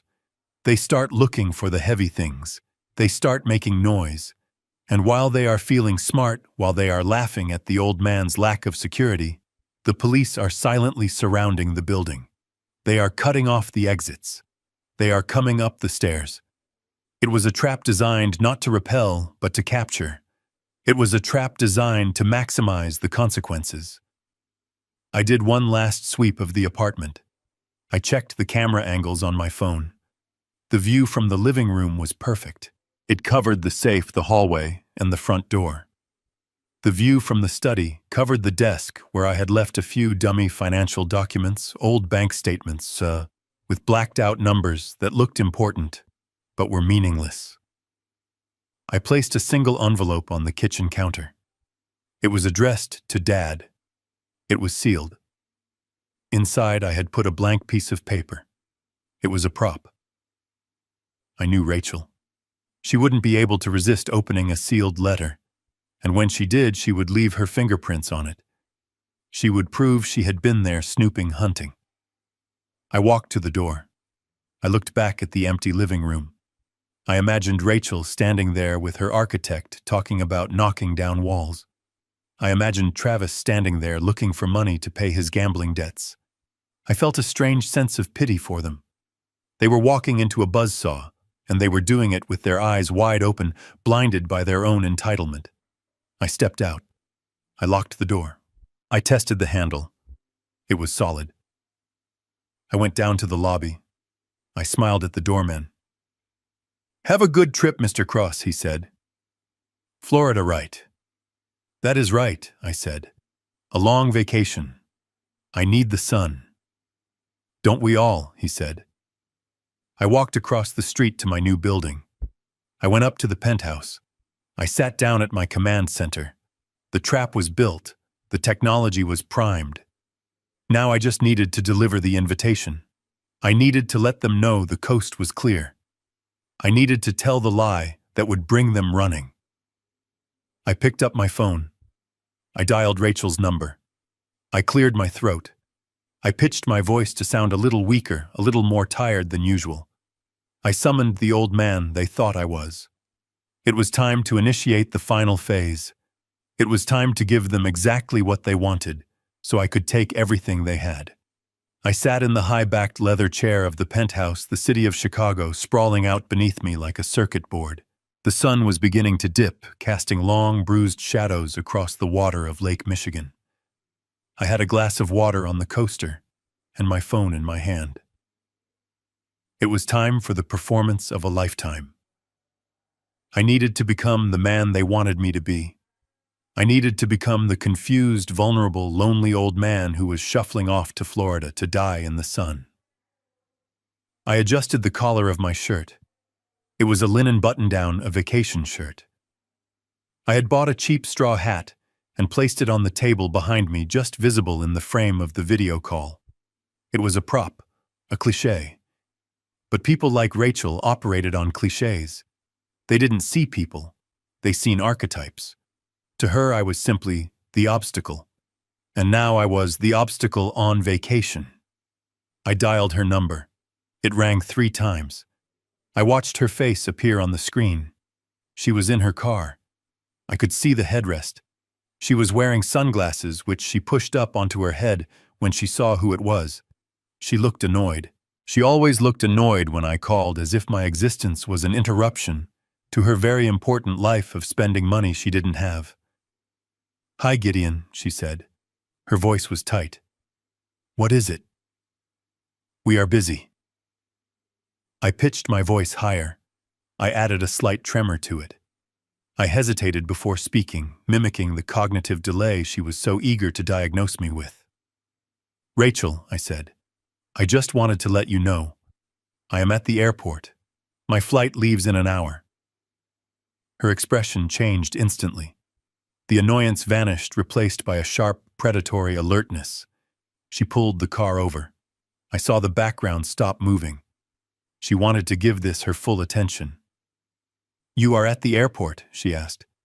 "You are really going?" "Yes," I said. I sighed, a long, weary sound. "You and Travis were right. I need a break. The city is too cold. My bones hurt. I booked a place in Boca Raton. A nice facility, assisted living just for a month to try it out. They have doctors there. They have people to watch me. I saw the corner of her mouth twitch. She was trying not to smile. She was trying not to scream with joy. This was her victory. She had bullied the old man out of his fortress. "That is wonderful, Gideon," she said. Her voice dripped with fake syrup. "It is the best thing for you. You will love the heat. You will make friends. Don't worry about a thing here. We will check on the apartment." "No," I said quickly. I injected a note of panic into my voice. "No, don't go to the apartment." "Why not?" she asked. Her eyes narrowed. Suspicion. She was naturally suspicious because she was naturally dishonest. I left it a mess," I stammered. "I didn't do the dishes. I didn't make the bed. I don't want you to see it like that. It is embarrassing. Just leave it." I locked the deadbolt. I double-locked it. "No one can get in." Rachel smiled. It was a soothing, patronizing smile. "Gideon, we are family. We don't care about a few dirty dishes. We just want to make sure the pipes don't freeze. We will just pop in and check." I let out a breath of agitation. I rubbed my forehead, covering my eyes for a moment, as if I were overwhelmed. "It is not just the dishes, Rachel," I whispered. I leaned closer to the phone camera. I lowered my voice, forcing her to lean in on her end. "What is it?" she asked. "It is the safe," I said. The air in her car seemed to freeze. I had said the magic word. The safe. The holy grail of their greed. "What about the safe?" she asked. She tried to sound casual, but she failed. Her eyes were locked on mine. I think I left it unlocked," I said. "I was looking for some papers this morning. The insurance policies. The bonds. The deed to the apartment. I was trying to organize things before I left. My mind. It is so foggy lately. I can't remember if I spun the dial." I watched her pupils dilate. I was feeding her the exact narrative she had constructed. I was the senile old fool who left his fortune unguarded. "The deed is in the safe," she asked. "And bonds?" "Yes," I said. "Bearer bonds, from the 80s. And the cash. I keep an emergency fund there. About 50,000. I don't trust banks anymore. You know that. $50,000 cash. Bearer bonds. The deed." I had just laid out a buffet of untraceable wealth. I saw her throat work as she swallowed. She was doing the math. She was calculating how fast she could get to the Gold Coast. "Gideon," she said, her voice trembling with suppressed excitement. "You can't leave the safe unlocked. That is dangerous. If someone breaks in—" "I know," I said. I sounded on the verge of tears. "I am so worried. But I am already at the gate. I can't go back. I will miss my flight. I need you to promise me you won't go in there. I don't want you to see how much money I have hoarding. It is not polite." I promise, she lied. She lied so easily it was almost impressive. "We won't touch a thing. You just go to Florida. Relax. Have a margarita. We will handle everything." I let out a sigh of relief. "Thank you, Rachel. You are a good girl. Tell Travis I love him. Tell him the combination is his birthday. If anything happens to me." I saw her freeze. The combination is his birthday. I had just given her the key to the kingdom. Or so she thought. In reality, the combination was not his birthday. It was the date I caught my first embezzler. But she didn't know that. She would try his birthday. She would try her birthday. She would try their anniversary. She would stand in front of that safe for hours, spinning that dial, sweating, panicking, while the silent alarm counted down the seconds to her arrest. "Okay, Dad," she said. She called me Dad. She only called me Dad when she thought she was getting paid. "Have a safe flight. Call us when you land." "I will," I said. "Goodbye." I hung up the phone. I sat back in the chair. The performance was over. I felt a wave of exhaustion, but it was a good exhaustion. It was the feeling of a craftsman who has just placed the final stone in an archway. It held. I picked up the iPad. I switched the view to the hidden camera in the living room across the street. The apartment was silent. The dust motes were still dancing in the shafts of afternoon light.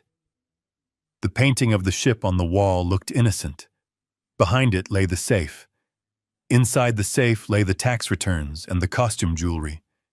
It was a cruel trick, perhaps. Some might say it was entrapment.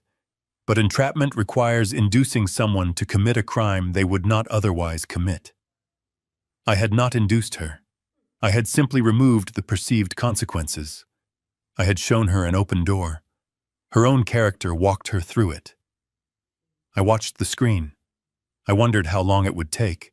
She was in her car. She was probably calling Travis right now. He is gone, she would say. He is at the airport. He left the safe open. There is cash. There are bonds. We have to go now. Travis would hesitate. He always hesitated. Are you sure, he would ask? I am sure she would scream at him. He told me. He is senile, Travis. He admitted it. He gave me the combination. This is it. This is how we pay off the loan sharks. This is how we save the house. They wouldn't wait for nightfall. They were too desperate. But they wouldn't come immediately either. They would wait for the cover of darkness just to be safe. They would wait until the doorman changed shifts at midnight because the night guy was lazy and didn't ask questions. I checked the time. It was 4 in the afternoon. I had 8 hours. I stood up and stretched. I walked to the kitchenette of the penthouse. I opened a bottle of red wine. It was a bottle I had been saving for a special occasion.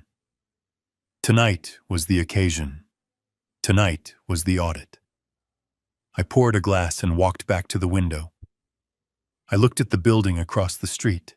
It looked like a tombstone against the darkening sky. I thought about the man I used to be, the father who taught Travis to play baseball, the husband who bought Catherine that mink coat. That man was gone. He had died slowly, cut by cut, lie by lie over the last 5 years. The man who remained was colder, harder. He was a man who believed in accountability. My phone buzzed. It was a text from Rachel. Have a safe flight. We love you, I stared at the words. We love you. It was the ultimate insult. They didn't love me. They loved what I could provide. They loved the idea of my death. I didn't reply. I turned off my phone. I didn't want any distractions. I sat down in front of the monitors. I adjusted the brightness. I checked the audio feed. I could hear the hum of the refrigerator in the empty apartment. I could hear the distant sound of traffic from the street below. The stage was set. The actors were learning their lines, and the audience of one was waiting. I took a sip of wine. It was rich, complex, with a finish of oak and iron. Come on, Rachel, I whispered to the screen. Don't disappoint me. Be exactly who I know you are. The sun went down. The city lights came up. The apartment across the street turned into a box of shadows. At 7 o'clock, nothing happened. At 9 o'clock, nothing happened. At 11 o'clock, I saw a car pull up to the curb on the street below. I raised my binoculars. It was a black SUV, Travis's car. They sat there for a long time. I could see the glow of their phones illuminating their faces. They were arguing, or planning, or hesitating. Finally, the doors opened. 2 figures stepped out. They were wearing dark clothes. They were carrying a large duffel bag. It was the kind of bag you bring when you plan to carry out a lot of heavy things, like silver, like coats, like a heavy metal box full of cash. They walked toward the entrance of my building. They didn't use the main door. They went around the side to the service entrance. They still had the key. My heart rate remained steady. My hands were dry. I watched them disappear into the building. I put down the binoculars. I looked at the iPad. A moment later, the notification appeared on the screen. Motion detected service hallway. They were in.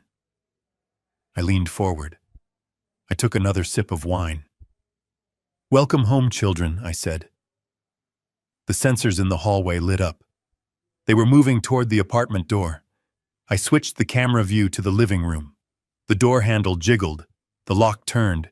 The door swung open. Rachel stepped in first. She wasn't looking for a light switch. She had a flashlight in her hand. The beam cut through the darkness, sweeping across the empty room. She froze. Travis stepped in behind her. He closed the door. He locked it. I watched them. They stood in the foyer of the home where Travis had grown up, but they didn't look like family. They looked like invaders. Rachel shined the light on the wall where the painting hung. "The ship at sea." "There it is," she whispered. The microphone picked it up clearly. She pointed the light at the painting. "Get it down," she said to Travis. Travis moved forward. He reached for the painting. I checked the alarm status on my phone. System armed, silent mode. The countdown had begun. I watched my son reach for the painting that hid the empty safe, and I felt a profound, terrible sadness. But I did not reach for the disarm button. I let him touch the frame. And then I waited for the police. The digital clock on the microwave in my new kitchenette glowed a harsh green. 200 hours. 2 in the morning. The witching hour for the desperate and the damned. I sat in the darkness of the penthouse, the leather of the chair cool against my back, a glass of Pinot Noir breathing on the side table. I wasn't drinking it anymore. I was just watching the liquid settle, much like the fate of my family, across the street. I raised the binoculars to my eyes, though I hardly needed them. The feed on the large monitor in front of me was broadcasting in high-definition night vision. The living room of my old apartment was bathed in a ghostly green and gray light. To anyone passing by on the street below the 12th floor windows would have looked dark, the curtains drawn tight. But inside it was a hive of criminal activity. Rachel and Travis had been inside for 10 minutes. They hadn't come alone. That was the variable that turned this from a family dispute into a felony conspiracy. Following them like a shadow was a man I didn't recognize. He was short, thick-set, wearing a utility vest and carrying a heavy canvas bag that clanked when he set it down on my hardwood floors. He wasn't a friend. He wasn't a mover. He was a professional safecracker. I watched on the screen as Rachel directed him toward the wall safe hidden behind the painting of the ship. Travis had already taken the painting down. It was leaning against the sofa, discarded like trash. My son stood in the center of the room, wringing his hands, his head swiveling toward the front door every few seconds. He was terrified. Good. Fear is the only rational response to committing a crime, and at least he had enough sense left to be afraid. Rachel, however, was fearless. She was pacing back and forth in front of the safe, gesturing wildly at the man with the tools. I turned up the volume on the audio feed. The directional microphone behind the radiator caught her voice with crystal clarity. "How long is this going to take?" she hissed. Her voice was sharp, cutting through the static. "You said 5 minutes. It has been 10. We don't have all night." The safecracker didn't look up. He was attaching a magnetic drill press to the face of my vintage wall safe. He worked with a slow, methodical rhythm that clearly infuriated her. "Lady, you want it open or you want it butchered?" The man grunted. "This is a formidable mechanism. Old-school steel, manganese plate. If I trigger the glass relocker, this thing seals up forever, and you will need a plasma cutter to get inside. Do you want to wake up the whole building with a torch? Or do you want me to finesse it?" Rachel crossed her arms. "Just get it done." The old man said the combination was a birthday, but the dial feels stiff. He probably broke it with his shaking hands. Just drill it. I took a sip of wine. She had tried the birthday. I knew she would. She had probably spent the first 5 minutes spinning that dial to Travis's birth date, then her own, then their anniversary. When it didn't open, she didn't stop. She didn't think maybe Gideon isn't senile. She thought Gideon broke the lock. Her arrogance was her blindfold. Travis stepped into the frame. He looked pale even in the green night vision. "Rachel," he whispered, "we shouldn't be drilling. This is loud. What if the neighbors hear? What if the doorman comes up?" "The doorman is asleep," Rachel snapped at him. "I gave him $50 last week. He won't move unless the building is on fire. And the neighbors, they are all deaf geriatrics. Stop being such a coward, Travis. Do you want to lose the house? Do you want those guys to break your legs? Because that is the alternative. We need what is in that box." I leaned forward in my chair. Those guys. So it was confirmed. Travis wasn't just in debt to a bank. He was in debt to loan sharks. That explained the physical fear. That explained why a school teacher was standing in his father's living room at 2 a.m, watching a criminal drill a safe. He was cornered. I felt a pang of pity, sharp and brief. I had failed him. I had protected him too much, and in doing so, I had left him soft and vulnerable to predators. Rachel was a predator. The loan sharks were predators, and Travis was just the meat. But the pity vanished as quickly as it came, replaced by the cold resolve of the auditor. He had made his choice. He had chosen the drill over the truth. I looked at the alarm status on my phone screen. Silent alarm active. Zone 2 living room. Status intrusion confirmed. Timer elapsed. The signal had already gone out. The police dispatch computer had received a priority 1 alert, silent panic. 12th floor. 3 perpetrators. Possible weapons. Because I had registered the system as occupied vulnerable, the dispatchers wouldn't be calling to check if it was a false alarm. They would be rolling units. They would be treating this as a hostage situation or a burglary in progress with the resident present. I checked the time. 2:12 a.m. The response time for a priority 1 call in the Gold Coast was typically under 6 minutes. They were already on their way. On the screen, the drill whirred to life. It was a low, grinding sound. The safecracker applied pressure. Metal shrieked against metal. "There," the man said. "I am through the hard plate. Now I just need to scope the tumblers." He inserted a fiber optic scope into the hole he had drilled. He put his eye to the eyepiece. He began to turn the dial slowly, watching the internal mechanism align. Rachel was practically vibrating with greed. She stood right over his shoulder. "Can you see it? Is it full? Is the cash there?" "I can't see inside the box yet, lady," the man said. "I am just opening the door. Back off. You are breathing on my neck." Travis walked over to the window directly across from where I sat. He peered out through the crack in the curtains. He looked right at me, though he couldn't see me. He looked at the dark windows of the Sovereign Tower. He looked nervous. He looked like a man waiting for the executioner. He didn't know the executioner was his father. I lowered the binoculars. I picked up my phone. I opened the police scanner app. I wanted to hear the coordination. Dispatch to all units. 1021 in progress at 1400 Lakeshore Drive. Silent holdup alarm.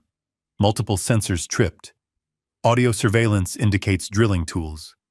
Suspects inside. Units 4 Alpha and 4 Bravo responding. ETA 2 minutes. 2 minutes.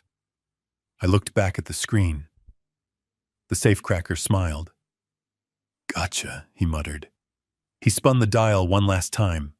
There was a heavy mechanical clunk. The handle released. Rachel gasped. "Open it!"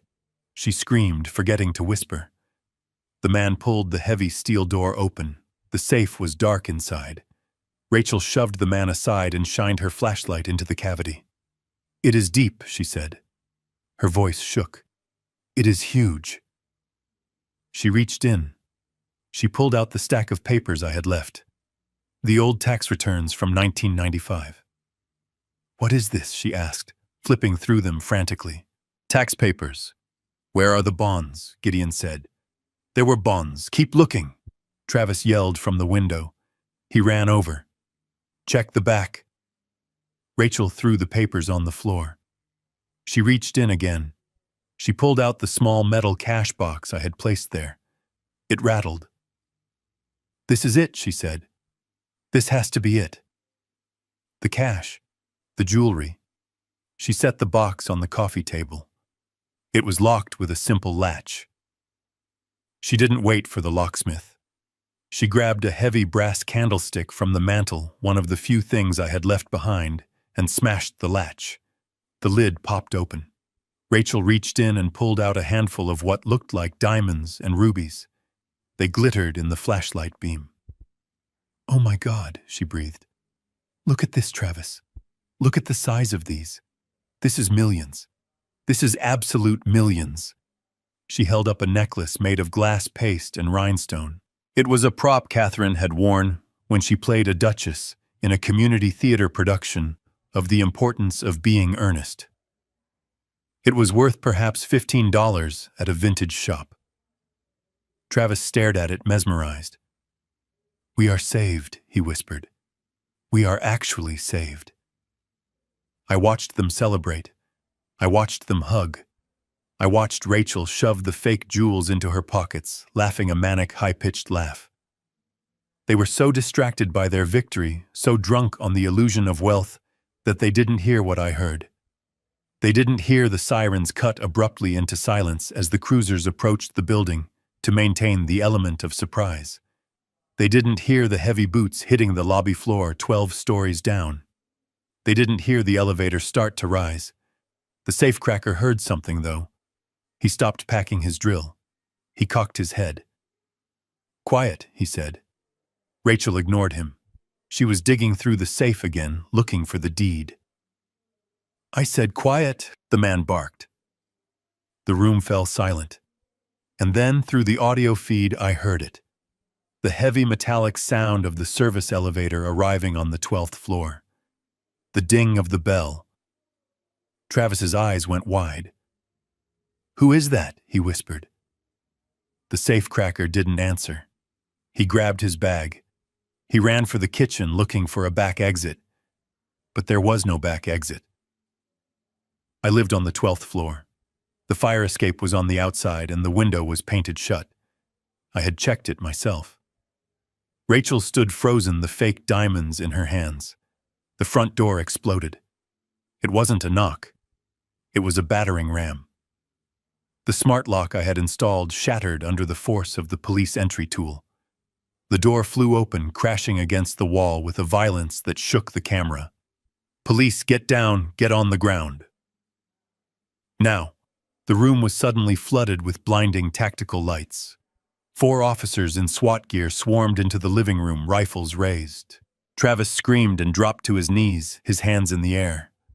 The safecracker dove behind the sofa, but an officer was on him in a second, dragging him out by his collar. Rachel just stood there. She held the costume jewelry to her chest, blinking into the lights like a deer caught in the headlights of a semi-truck. "Drop it!" The lead officer screamed. "Drop the weapon!" He thought the heavy candlestick she was still holding was a weapon. Rachel dropped it. It clattered to the floor. She dropped the jewels. They scattered across the hardwood like confetti. "I live here," she shrieked. Her voice was high and thin with terror. "I live here. This is my father's house. I have a key. Get on the ground." The officer didn't care about her family tree. He cared about securing the scene. He kicked her legs out from under her. She hit the floor hard. He put a knee in her back and cuffed her hands behind her. "I have a key," she sobbed into the rug. Call Gideon Cross. He will tell you I sat in the penthouse sipping my wine." I watched my daughter-in-law being handcuffed in the wreckage of my living room. I watched my son being pressed against the wall, frisked for weapons. I watched the safecracker being dragged out in irons. The lead officer picked up his radio. "Dispatch, we have the premises secured. 3 suspects in custody. 1 male white 35, 1 female white 32, 1 male unknown 50. We found them drilling a safe." "Looks like a professional job interrupted. No sign of the resident." The radio crackled back. "Copy that. We are contacting the owner of record now to verify occupancy status. Stand by." My phone rang. It wasn't Rachel. It wasn't Travis. It was the Chicago Police Department. I looked at the caller ID. I took a deep breath. I cleared my throat. I let it ring twice, then I answered. "Hello," I said. My voice was calm. It was the voice of a man waking up in a warm bed in Florida, confused by a late-night call. "Mr. Cross," the dispatcher asked. "This is Sergeant Miller with the Chicago Police. We have had an incident at your residence on Lakeshore Drive. Are you currently at home?" "No," I said. "I am in Boca Raton. I arrived this evening." "Why, what has happened? Is the apartment on fire?" "No, sir," the sergeant said. "But your silent alarm was triggered. Our officers are on the scene. They have detained 3 individuals inside your apartment. A man and a woman claiming to be your son and daughter-in-law, and a 3rd male with burglary tools." I let out a gasp, a perfectly timed, shocked gasp. "My son?" I asked. "That is impossible. My son knows I am away. He knows he is not allowed in the apartment. I took his key away months ago. He has no reason to be there. And a 3rd man, I don't know any 3rd man." The sergeant paused. "Sir, the female suspect is screaming that she has permission. She says you told her to come over." "She is lying," I said firmly. My voice hardened. "Sergeant, listen to me carefully. I have been having trouble with them. They have been aggressive. They have been trying to get money from me. If they are there and they have a man with tools, oh my God." "Are they trying to break into my safe?" "Yes, sir," the sergeant said. "The safe has been drilled. I want to press charges," I said. My voice was cold as ice. "I want them arrested. That is my home. Those are my things. I do not have anyone authorized to be there. If they broke in, they are criminals. Treat them as such." "Understood, Mr. Cross," the sergeant said. "We will transport them to the station. We will need you to come in to give a statement when you return." "I will fly back first thing in the morning," I said. "Keep them locked up, Sergeant. I don't feel safe knowing they are on the loose." "I will do my best, sir." The line went dead. I looked back at the monitor. The police were hauling them out. Rachel was still screaming my name. Travis was weeping, his head hanging low. I finished my wine. I closed the iPad. The stakeout was over. The audit was complete. The discrepancies had been identified, and the assets had been seized. I stood up and walked to the bedroom of the penthouse. I was going to sleep well tonight. I had a flight to catch in the morning. Not from Florida, but from the airport of my own making. I had to go down to the station and play the part of the heartbroken father, and I was going to win an Oscar. The celebration inside my apartment was cut short not by a whimper, but by a thunderclap. From my vantage point in the penthouse across the street, I watched the heavy oak door of Unit 12B splinter inward. It was a beautiful, violent disintegration of privacy. The smart lock I had installed, a piece of technology designed to look like a vintage brass antique, held for exactly 1 microsecond before the battering ram of the Chicago Police Department's tactical entry team turned the frame into kindling. The noise must have been deafening inside the room, a concussive boom that rattled the teeth, but from my silent perch behind the double-paned glass of the Sovereign Tower, it was like watching a silent film of a demolition. The effect on the 3 people inside was instantaneous and absolute. Travis, who had been holding a string of glass pearls up to the light, dropped them. They didn't just fall from his hands.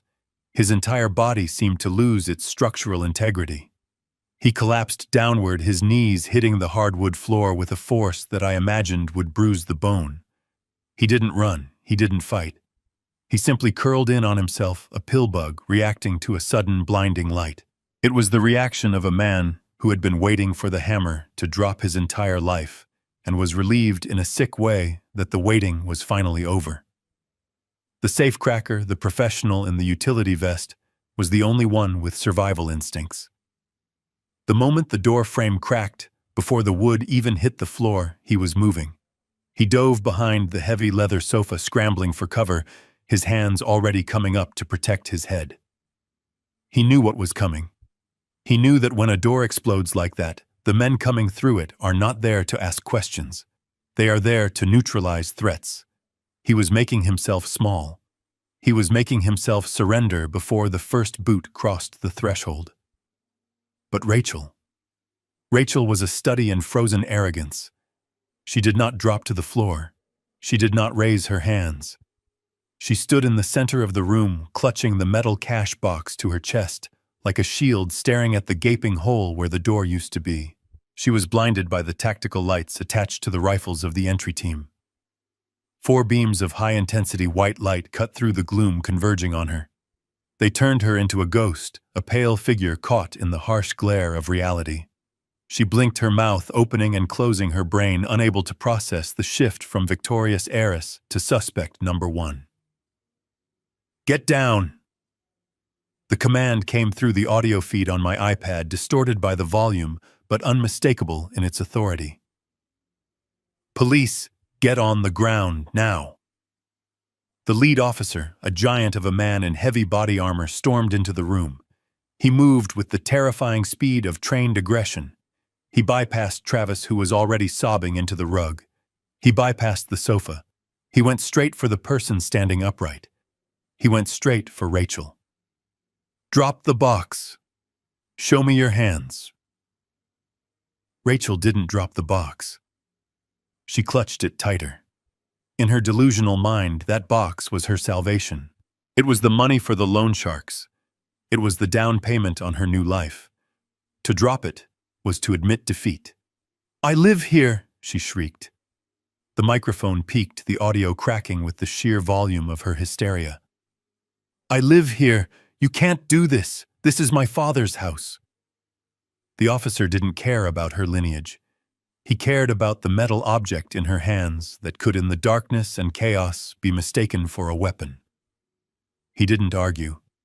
He didn't ask for ID. He closed the distance in 2 strides. He swept her legs out from under her with a practiced fluid motion. Rachel hit the floor hard. The cash box flew from her hands, skidding across the polished wood, spilling the worthless costume jewelry in a glittering arc. The officer was on her back instantly, his knee pressing into her spine, pinning her to the ground. He grabbed her right wrist and wrenched it behind her back, then the left. The sound of the handcuffs ratcheting shut was a sharp mechanical zip click that signaled the end of her freedom. "You are hurting me," Rachel screamed into the floorboards. Her face was pressed against the wood, her cheek squashed, her dignity erased. "Get off me! Do you know who I am? I am Rachel Cross. I have keys. Call Gideon. Call him right now." The officer ignored her. He was shouting codes into his shoulder radio, clearing the room. Clear left. Clear right. Suspect 1 secured. 2 other officers had swarmed Travis. They didn't need to tackle him. He was already prostrate, his hands clasped behind his head, sobbing loudly. "Don't shoot," he blubbered. "Please don't shoot. I didn't do anything. I just wanted the papers. Please." They cuffed him anyway. They hauled him up by his armpits and shoved him against the wall, frisking him with rough, efficient pats. One officer pulled Travis's wallet from his pocket and threw it on the floor. Then his phone. Then the keys, my keys that he had used to enter the service door. They clattered next to the fake diamonds. The 4th officer dragged the safecracker out from behind the sofa. The man was cooperative. He knew the drill. He walked with his head down, his hands already behind his back, waiting for the steel bracelets. He looked bored. He looked like a man calculating his bail. He looked at Rachel, who was still thrashing on the floor, and shook his head. "Shut up, lady," the safecracker muttered. "You are making it worse." "I am not a criminal," Rachel yelled, twisting her neck to glare up at the officer on top of her. "I have permission. The owner is my father-in-law. He is senile. He forgot to tell you." "Check the list. Check the owner's list. Ma'am, stop resisting," the officer barked. He pulled her up to her knees, then to her feet. She was disheveled. Her expensive coat was covered in dust from the floor. Her hair was wild. She looked deranged. "Look at this," she screamed, nodding her head toward the spilled jewelry. "Those are my family heirlooms. You are damaging them." The officer glanced at the pile of glass and plastic. He kicked a rhinestone necklace aside with his boot to clear a path. It slid across the floor light as a feather. He knew cheap junk when he saw it. He looked back at Rachel with a look of utter contempt. "You are under arrest for burglary, breaking and entering, and possession of burglary tools," the officer recited. "You have the right to remain silent. I suggest you start using it." "I will not be silent," Rachel spat. "This is a mistake. My father-in-law is in Florida. He told us to come here. He told us to open the safe." The officer pushed her toward the door, the broken splintered door that stood as a testament to their crime. "Move," I watched from my tower. I took a slow sip of the wine. It tasted complex, layered with notes of dark fruit and justice. I watched my son being marched out of the home he grew up in. He looked small. He looked broken. He looked back one last time at the empty wall safe, at the dark hole where he thought his salvation lay. There was no money. There were no bonds. There was only a hole in the wall and a pair of handcuffs on his wrists. The procession moved into the hallway. The camera angle shifted. I switched to the hallway feed. I saw the neighbors poking their heads out of their doors. Mrs. Gable from 12A in her silk robe clutching her poodle. Mr. Henderson from 12C, staring with Fried's wide eyes. Rachel saw them. She saw her audience. "Tell them," she shouted at Mrs. Gable. "Tell them who I am. You see me here all the time. Tell them I am the daughter-in-law." Mrs. Gable looked at the police. She looked at the broken door. She looked at the handcuffs. Then she looked at Rachel and slowly closed her door. The click of her lock was audible even over the commotion. That was the social verdict. In the Gold Coast, you can be eccentric, you can be rude, but you cannot be the subject of a police raid. Rachel was social poison now. The officers herded them into the elevator. I switched my view to the lobby camera. The doorman, the one Rachel had bribed, was standing by the desk looking terrified.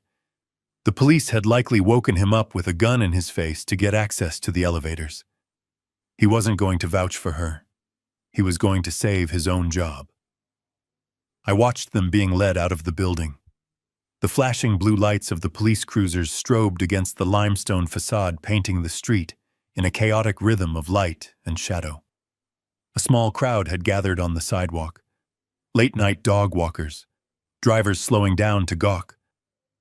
Rachel was shoved into the back of a squad car. She had to duck her head to avoid hitting the roof. It was an undignified end to her high society aspirations. Travis was placed in a separate car.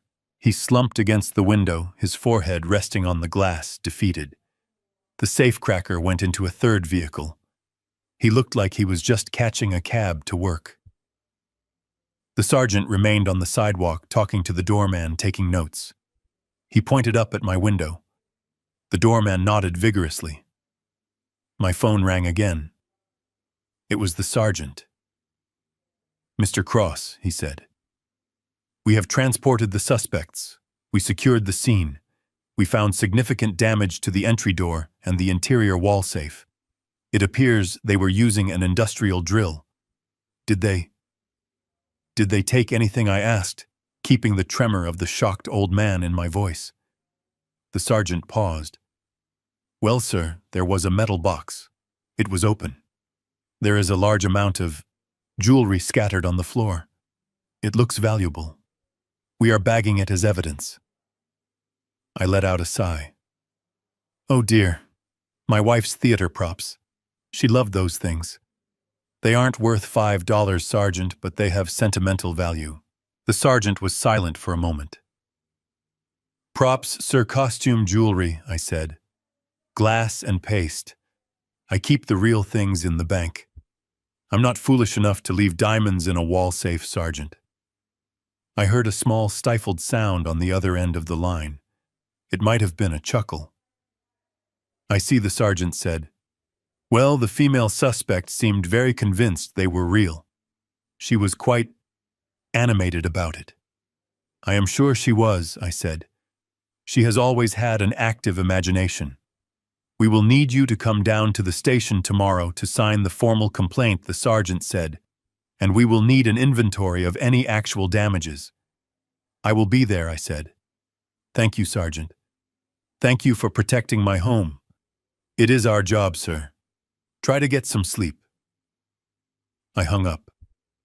I looked down at the street. The cruisers were pulling away, their sirens silent now, just the lights cutting through the Chicago night. They were taking my family to a holding cell. They were taking them to a place with no luxury, no pretense, and no escape. I turned away from the window. I walked back to the kitchenette and rinsed my wineglass. I dried it carefully and put it back in the cabinet. The raid was over. The physical threat was neutralized. But the audit was not complete. Now came the paperwork phase. Now came the legal dismantling. Now came the cold, hard light of the courtroom. I walked to the bedroom of the penthouse. I sat on the edge of the bed. I felt a deep, weary ache in my bones. It wasn't physical fatigue. It was the weight of the tragedy. I had just orchestrated the arrest of my own son. I had just sent him to jail. A weaker man might have cried. A weaker man might have called the station and dropped the charges. But I was not a weak man. I was a man who knew that actions have consequences. I knew that if I saved him now, I would only be teaching him that he could steal from me with impunity. I would be teaching him that my love was a weakness he could exploit. I lay back on the pillows. I stared at the ceiling. Tomorrow I would have to put on my suit. I would have to walk into that police station. I would have to look at their faces through the glass of an interrogation room. And I would have to deliver the final blow. I would have to tell them the truth about the apartment. I would have to tell them that they hadn't just broken into their father's home.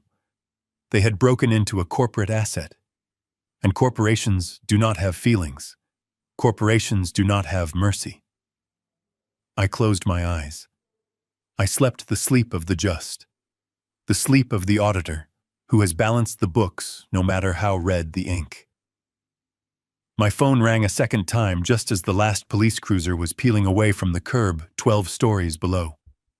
The red and blue lights were still dancing off the limestone facade of the building, a silent disco of consequences. I let the phone ring 3 times. A man in Florida woken from a deep sleep for the second time in an hour would be slow. He would be groggy. He would be terrified. I picked up the device. I cleared my throat, pitching my voice into a register of shaky anxiety that I hadn't felt in 40 years. Hello, I said. Sergeant, is that you? It wasn't the sergeant this time. It was a detective. His voice was rougher, cynical, the voice of a man who had seen too many domestic disputes turn bloody. Mr. Cross, this is Detective Kowalski. I am taking over the scene here. I need to verify a few things before we transport these individuals to central booking. They are making a lot of noise in the back of my car, sir. I walked to the window of the penthouse. I looked down. I could see the silhouette of the detective standing on the sidewalk, phone pressed to his ear. What kind of noise, I asked. The female suspect, the one identified as Rachel Cross, she is insisting that she has a standing invitation. She claims you gave her the combination to the safe over the phone this afternoon. She says this is a misunderstanding. She says she is here to check on the pipes.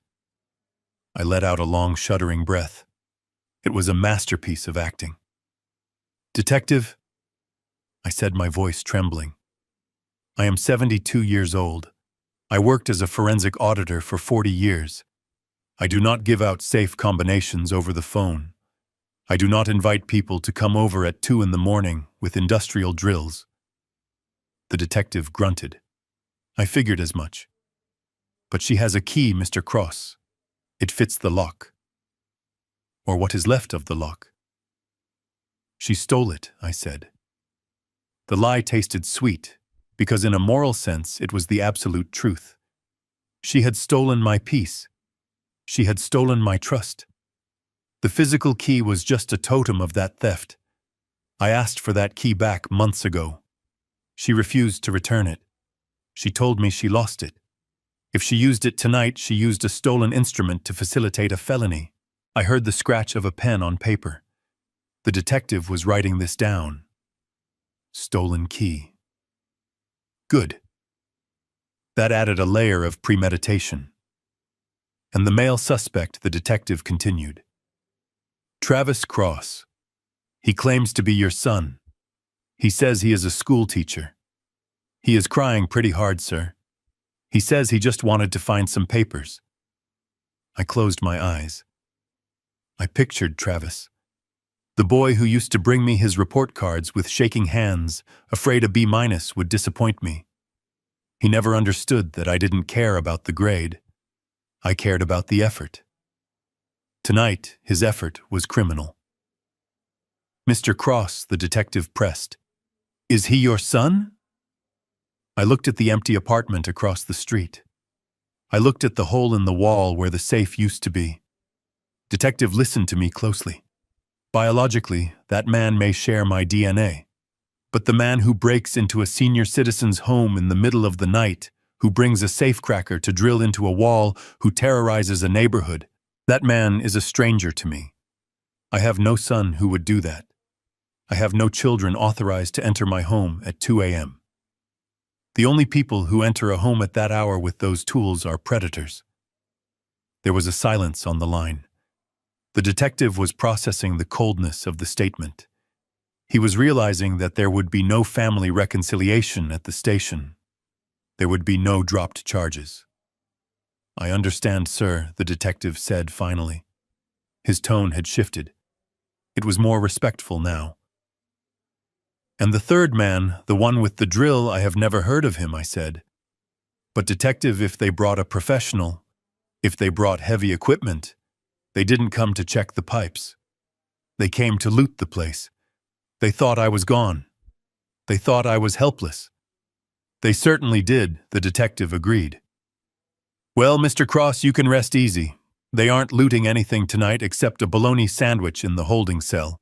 We are charging them with home invasion burglary, possession of burglary tools, and criminal damage to property. Home invasion, I repeated. That sounds serious. It is a Class X felony in Illinois, sir, the detective said. Mandatory minimum of 6 years if convicted, especially since they triggered a priority alarm. The system registered the dwelling as occupied. Technically, by entering with the intent to commit a theft while the dwelling was secured, they crossed a very serious line. 6 years. The number hung in the air. 6 years was a long time. It was enough time to miss birthdays. It was enough time to lose a teaching license. It was enough time to lose a marriage. Do you want to speak to them? The detective asked. I can put them on the line. Maybe hearing your voice? No, I said sharply. The refusal was instinctive. I did not want to hear their pleading. I did not want to hear Rachel's screeching justifications or Travis's weeping. If I heard them, I might remember the good years. I might remember the Christmas mornings. And I couldn't afford to remember. I needed to remain the auditor. I have nothing to say to them, detective. Anything they have to say, they can say to a judge. I will see them in court. Understood. We will need a formal statement when you return from Florida. I will book a flight tomorrow, I said. Good night, detective. Good night, Mr. Cross. I lowered the phone. My hand was shaking slightly. Not from fear, from the adrenaline crash. It was done. The verbal contract was signed. I had just disowned my family to a police officer on a recorded line. I walked back to the window. The detective was getting into his car. The street was empty again. The show was over. The audience of one was left alone in the dark. I poured the rest of the wine down the sink. I didn't want it anymore. I washed the glass. I dried it. I put it away. I went into the bathroom of the penthouse. I splashed cold water on my face. I looked at myself in the mirror. I looked old. The lines around my eyes were deep. My skin was pale, but my eyes were clear. They were the eyes of a man who had done what was necessary. They would call me cruel. They would call me heartless. Rachel would tell anyone who would listen that I had set them up, and she would be right. I had set them up, but I hadn't forced them to walk through the door. I hadn't forced them to hire a criminal.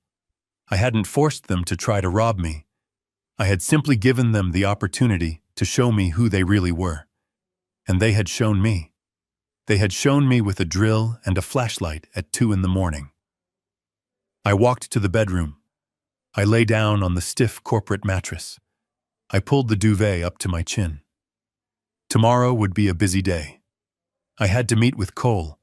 I had to go to the police station. I had to face the wreckage of my living room. But for now, I was safe. My assets were safe. Catherine's urn was safe on the mantel in the other room. I closed my eyes. I have no children authorized to enter my home, I whispered to the empty room. It was the truth. And the truth, as I had learned over a lifetime of looking at numbers, was the only thing that set you free. The coffee at the 18th District Police Station tasted like burnt rubber and bureaucracy.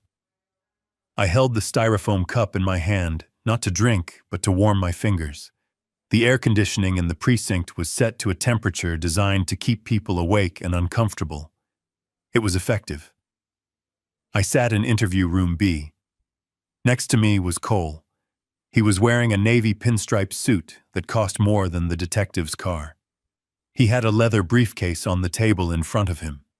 He looked like a shark swimming in a goldfish bowl. He was calm. He was ready. Across the metal table sat Rachel and Travis. They looked like the wreckage of a natural disaster. Rachel's hair was matted. Her expensive mascara had run down her cheeks in black streaks, giving her the appearance of a demented raccoon. Her coat, the one she had worn with such arrogance just 24 hours ago, was wrinkled and stained with the dust of my floorboards. Travis was worse. He was slumped in his chair, his eyes red and swollen, his hands shaking in the cuffs that were chained to the table. Detective Kowalski stood by the door, his arms crossed. He looked tired. He looked like a man who just wanted the paperwork to be over. When Rachel saw me, she didn't look down in shame. She surged forward, the chain rattling against the steel table. "Gideon!" She screamed. "Thank God! Tell this idiot detective that it was a mistake. Tell them you forgot. Tell them we have keys." I looked at her. I didn't blink. I didn't flinch. I looked at her with the same professional detachment I used to look at CEOs who had cooked their books. "There is no mistake, Rachel," I said. My voice was low, steady, and devoid of any warmth. "What?" she gasped. "What are you saying? You gave us permission. You called me, you said the safe was open." I leaned forward. I placed my hands on the table. "I said I was going to Florida," I corrected. "I said I was leaving the apartment empty.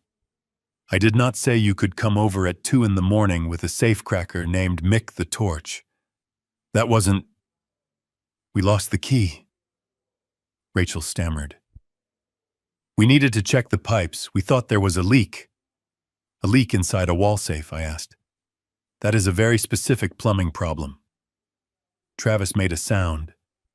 It was a whimper. "Dad, please, we are in trouble, real trouble. They are talking about felonies. They are talking about prison. Just drop the charges. Please. We learned our lesson." I looked at my son. I looked at the man who had forged my signature at the bank. "You haven't learned anything yet, Travis," I said. "But you are about to." I nodded to Cole. Cole opened his briefcase.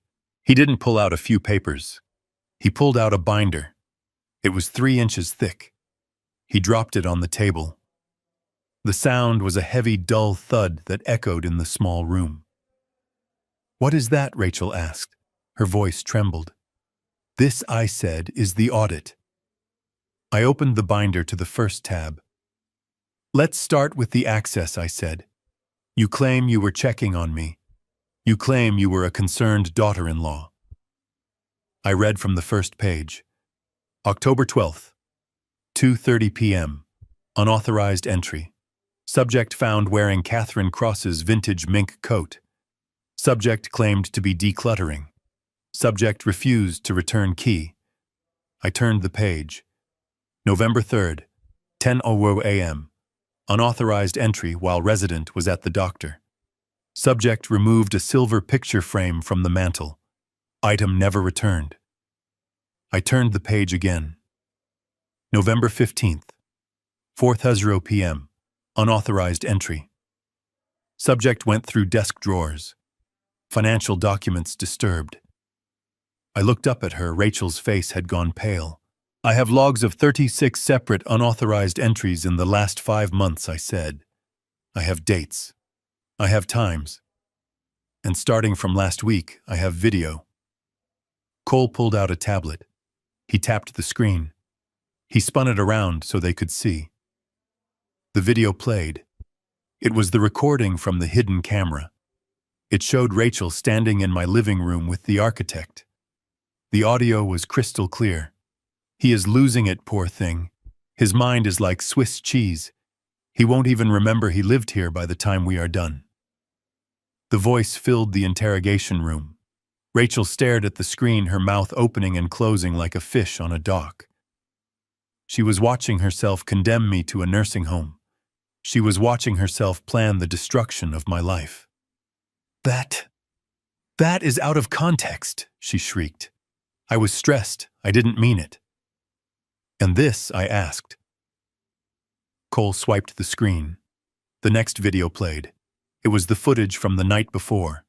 The drilling, the greed, the moment she smashed the cash box with the candlestick.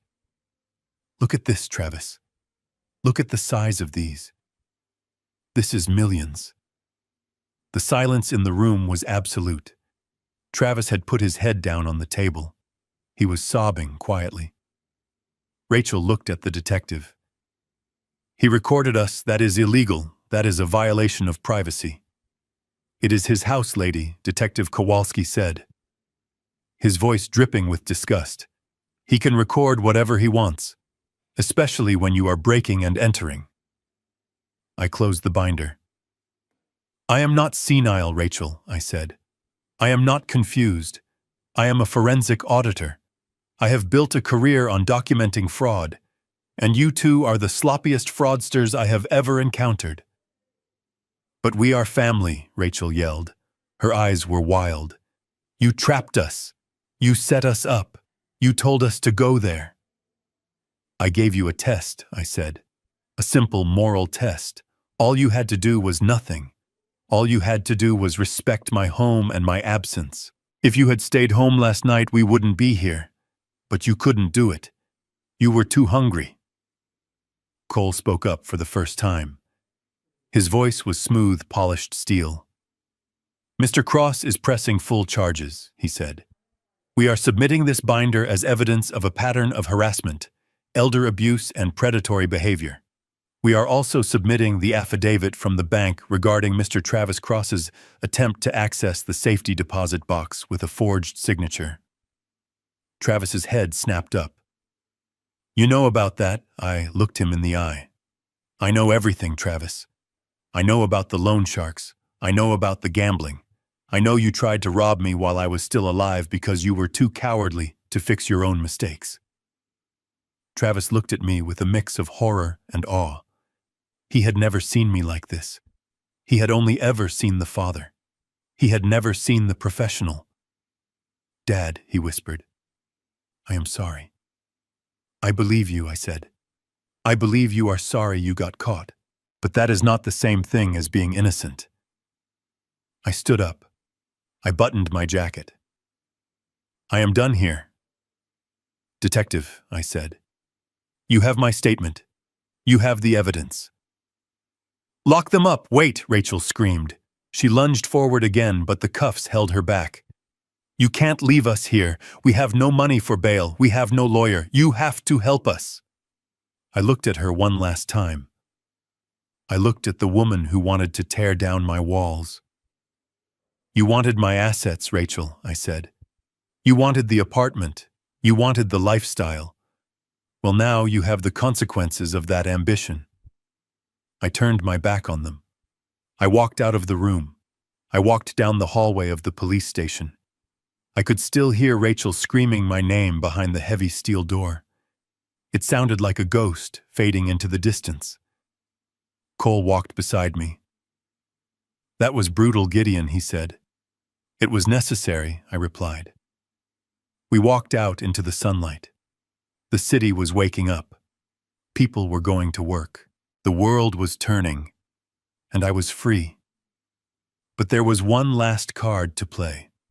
One final twist of the knife that would ensure they never ever tried to come back. I stopped on the steps of the precinct. "Cole," I said, "do they know about the sale yet?" "Not yet," Cole smiled. "Good," I said. "Let's go tell them who they really robbed." The air in the holding area was stale, smelling of industrial cleaner and fear. Travis stood on the other side of the safety glass, his fingers hooked through the heavy wire mesh. He looked like a man who had been hollowed out. The arrogance was gone. The entitlement was gone. All that was left was a terrified 35-year-old boy who had run out of road. "Dad," he whispered. His voice was raw, cracking under the strain of his panic. "You have to help me. You don't understand. It isn't just the police." I stood perfectly still, my hands clasped behind my back. I looked at him with the detached curiosity of a scientist observing a specimen under a microscope. "What don't I understand, Travis?" I asked. He leaned closer to the glass, his eyes darting around the room, as if checking for invisible listeners. "The money," he hissed. "The gambling. I didn't just lose my savings, Dad. I borrowed. I borrowed from bad people. A loan shark in Cicero. I owe him $80,000. He told me if I didn't have it by Friday, he was going to put me in a wheelchair. He knows where I work. He knows where Rachel works." I listened to him. I watched the sweat bead on his forehead. So this was the catalyst. This was why he had agreed to Rachel's plan. He wasn't just greedy. He was hunted. He had tried to rob me not to get rich, but to survive the consequences of his own vices. Rachel, sitting on the metal bench behind him, looked up. Her face was a ruin of smeared makeup and despair. "Gideon, please," she begged. Her voice was thin and reedy. "Just bail us out. We will sign anything. We will sign away our rights to the inheritance. We will leave Chicago. Just get us out of here before the arraignment. If Travis goes to jail, those men, they will find him inside. They have reach." I looked at Cole. My lawyer stood next to me, immaculate in his navy suit, holding his leather briefcase like a weapon. He looked at me, waiting for the signal. I turned back to my son. "That sounds like a very dangerous situation, Travis," I said. My voice was calm, devoid of the panic that was consuming him.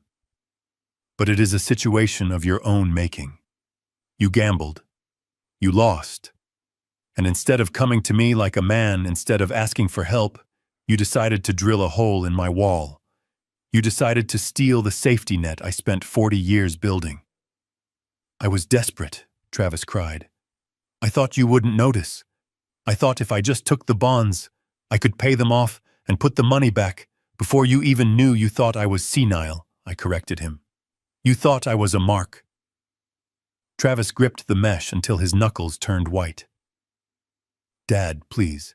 I am your son. They are going to kill me. I nodded to Cole. It was time. Cole stepped forward. He placed his briefcase on the small ledge beneath the window. The click of the latches was loud in the quiet room. He pulled out a single document. It was a property deed transfer stamped with the official seal of Cook County, dated 5 days ago. There will be no bail, Cole said. His voice was smooth, professional, and utterly merciless. And Mr. Cross will not be intervening with the loan sharks. But I am afraid your legal situation is significantly more catastrophic than you realize. What do you mean? Rachel asked, standing up. Her hands were shaking in her cuffs. It is just burglary, right? It is a domestic dispute. We broke into a family home. The judge will go easy on us. We have no priors. Cole smiled. It was the smile of a shark that smells blood in the water. You are under the impression that you broke into Gideon Cross's apartment, Cole said. You think you destroyed your father's door. You think you damaged your father's wall. It is his apartment, Travis yelled, slamming his hand against the glass. I grew up there. I have a right to be there. It was his apartment, I said, past tense. I watched the words hit them. I watched the confusion ripple across their faces. I sold it, Travis, I said. I sold the apartment last Tuesday. I sold it to the BlackRock Residential Investment Group. They paid $2.1 million in cash. I signed a sale-leaseback agreement. I am currently just a tenant. I pay rent to a corporation. Travis stepped back as if he had been slapped. You sold it. I liquidated the asset, I said. I moved the capital along with every other dime I possess into an irrevocable blind trust. You cannot touch it. You cannot sue for it. You will never inherit it. But that is not the financial twist that should worry you. Cole picked up the thread driving the nail home. This twist, Mr. Cross, is that you did not destroy your father's property. You destroyed corporate property owned by one of the largest, most powerful, and most litigious investment firms on the planet. When the police file their report, the victim listed will not be Gideon Cross.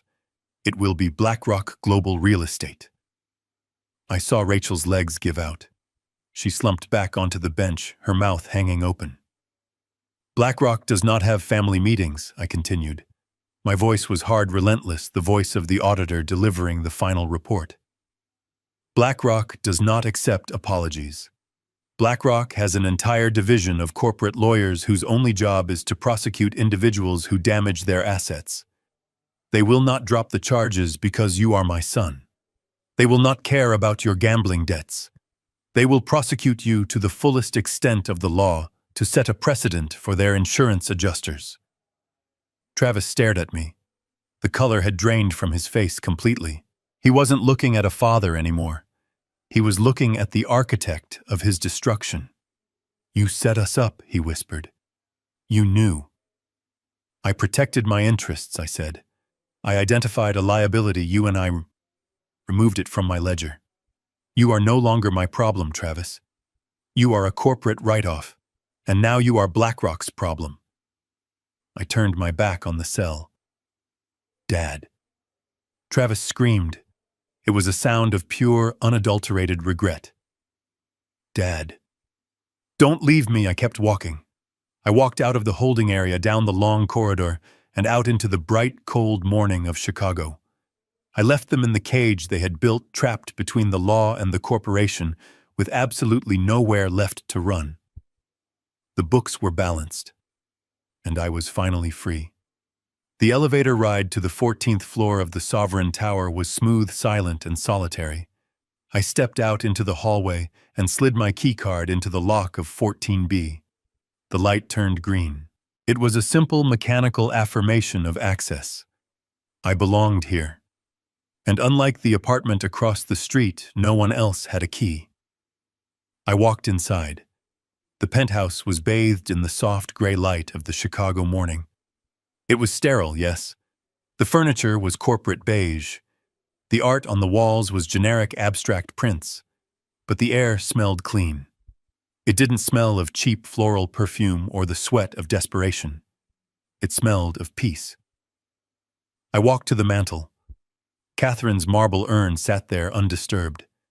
I placed my hand on the cool stone. I had promised her I would protect our home. In a way, I had failed. The physical structure was gone sold to a conglomerate, its door shattered by a battering ram.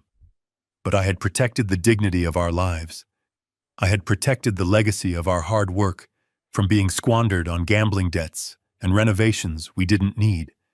I had saved the essence even if I had to sacrifice the shell. I poured myself a glass of sparkling water. I didn't need alcohol. My head was clear. I walked to the window and looked down at the street. The police tape was still fluttering in the wind around the entrance of my old building. A restoration crew was already unloading a van. BlackRock moved fast. By noon, the door would be replaced. By tomorrow, the walls would be patched. By next week, a new tenant would be moving in unaware of the drama that had played out on those floorboards. People often tell men my age that loneliness is the enemy. They tell us to cling to family, to forgive every slight, to tolerate every disrespect, because dying alone is the ultimate failure. I stood there watching the city wake up, and I realized they were wrong.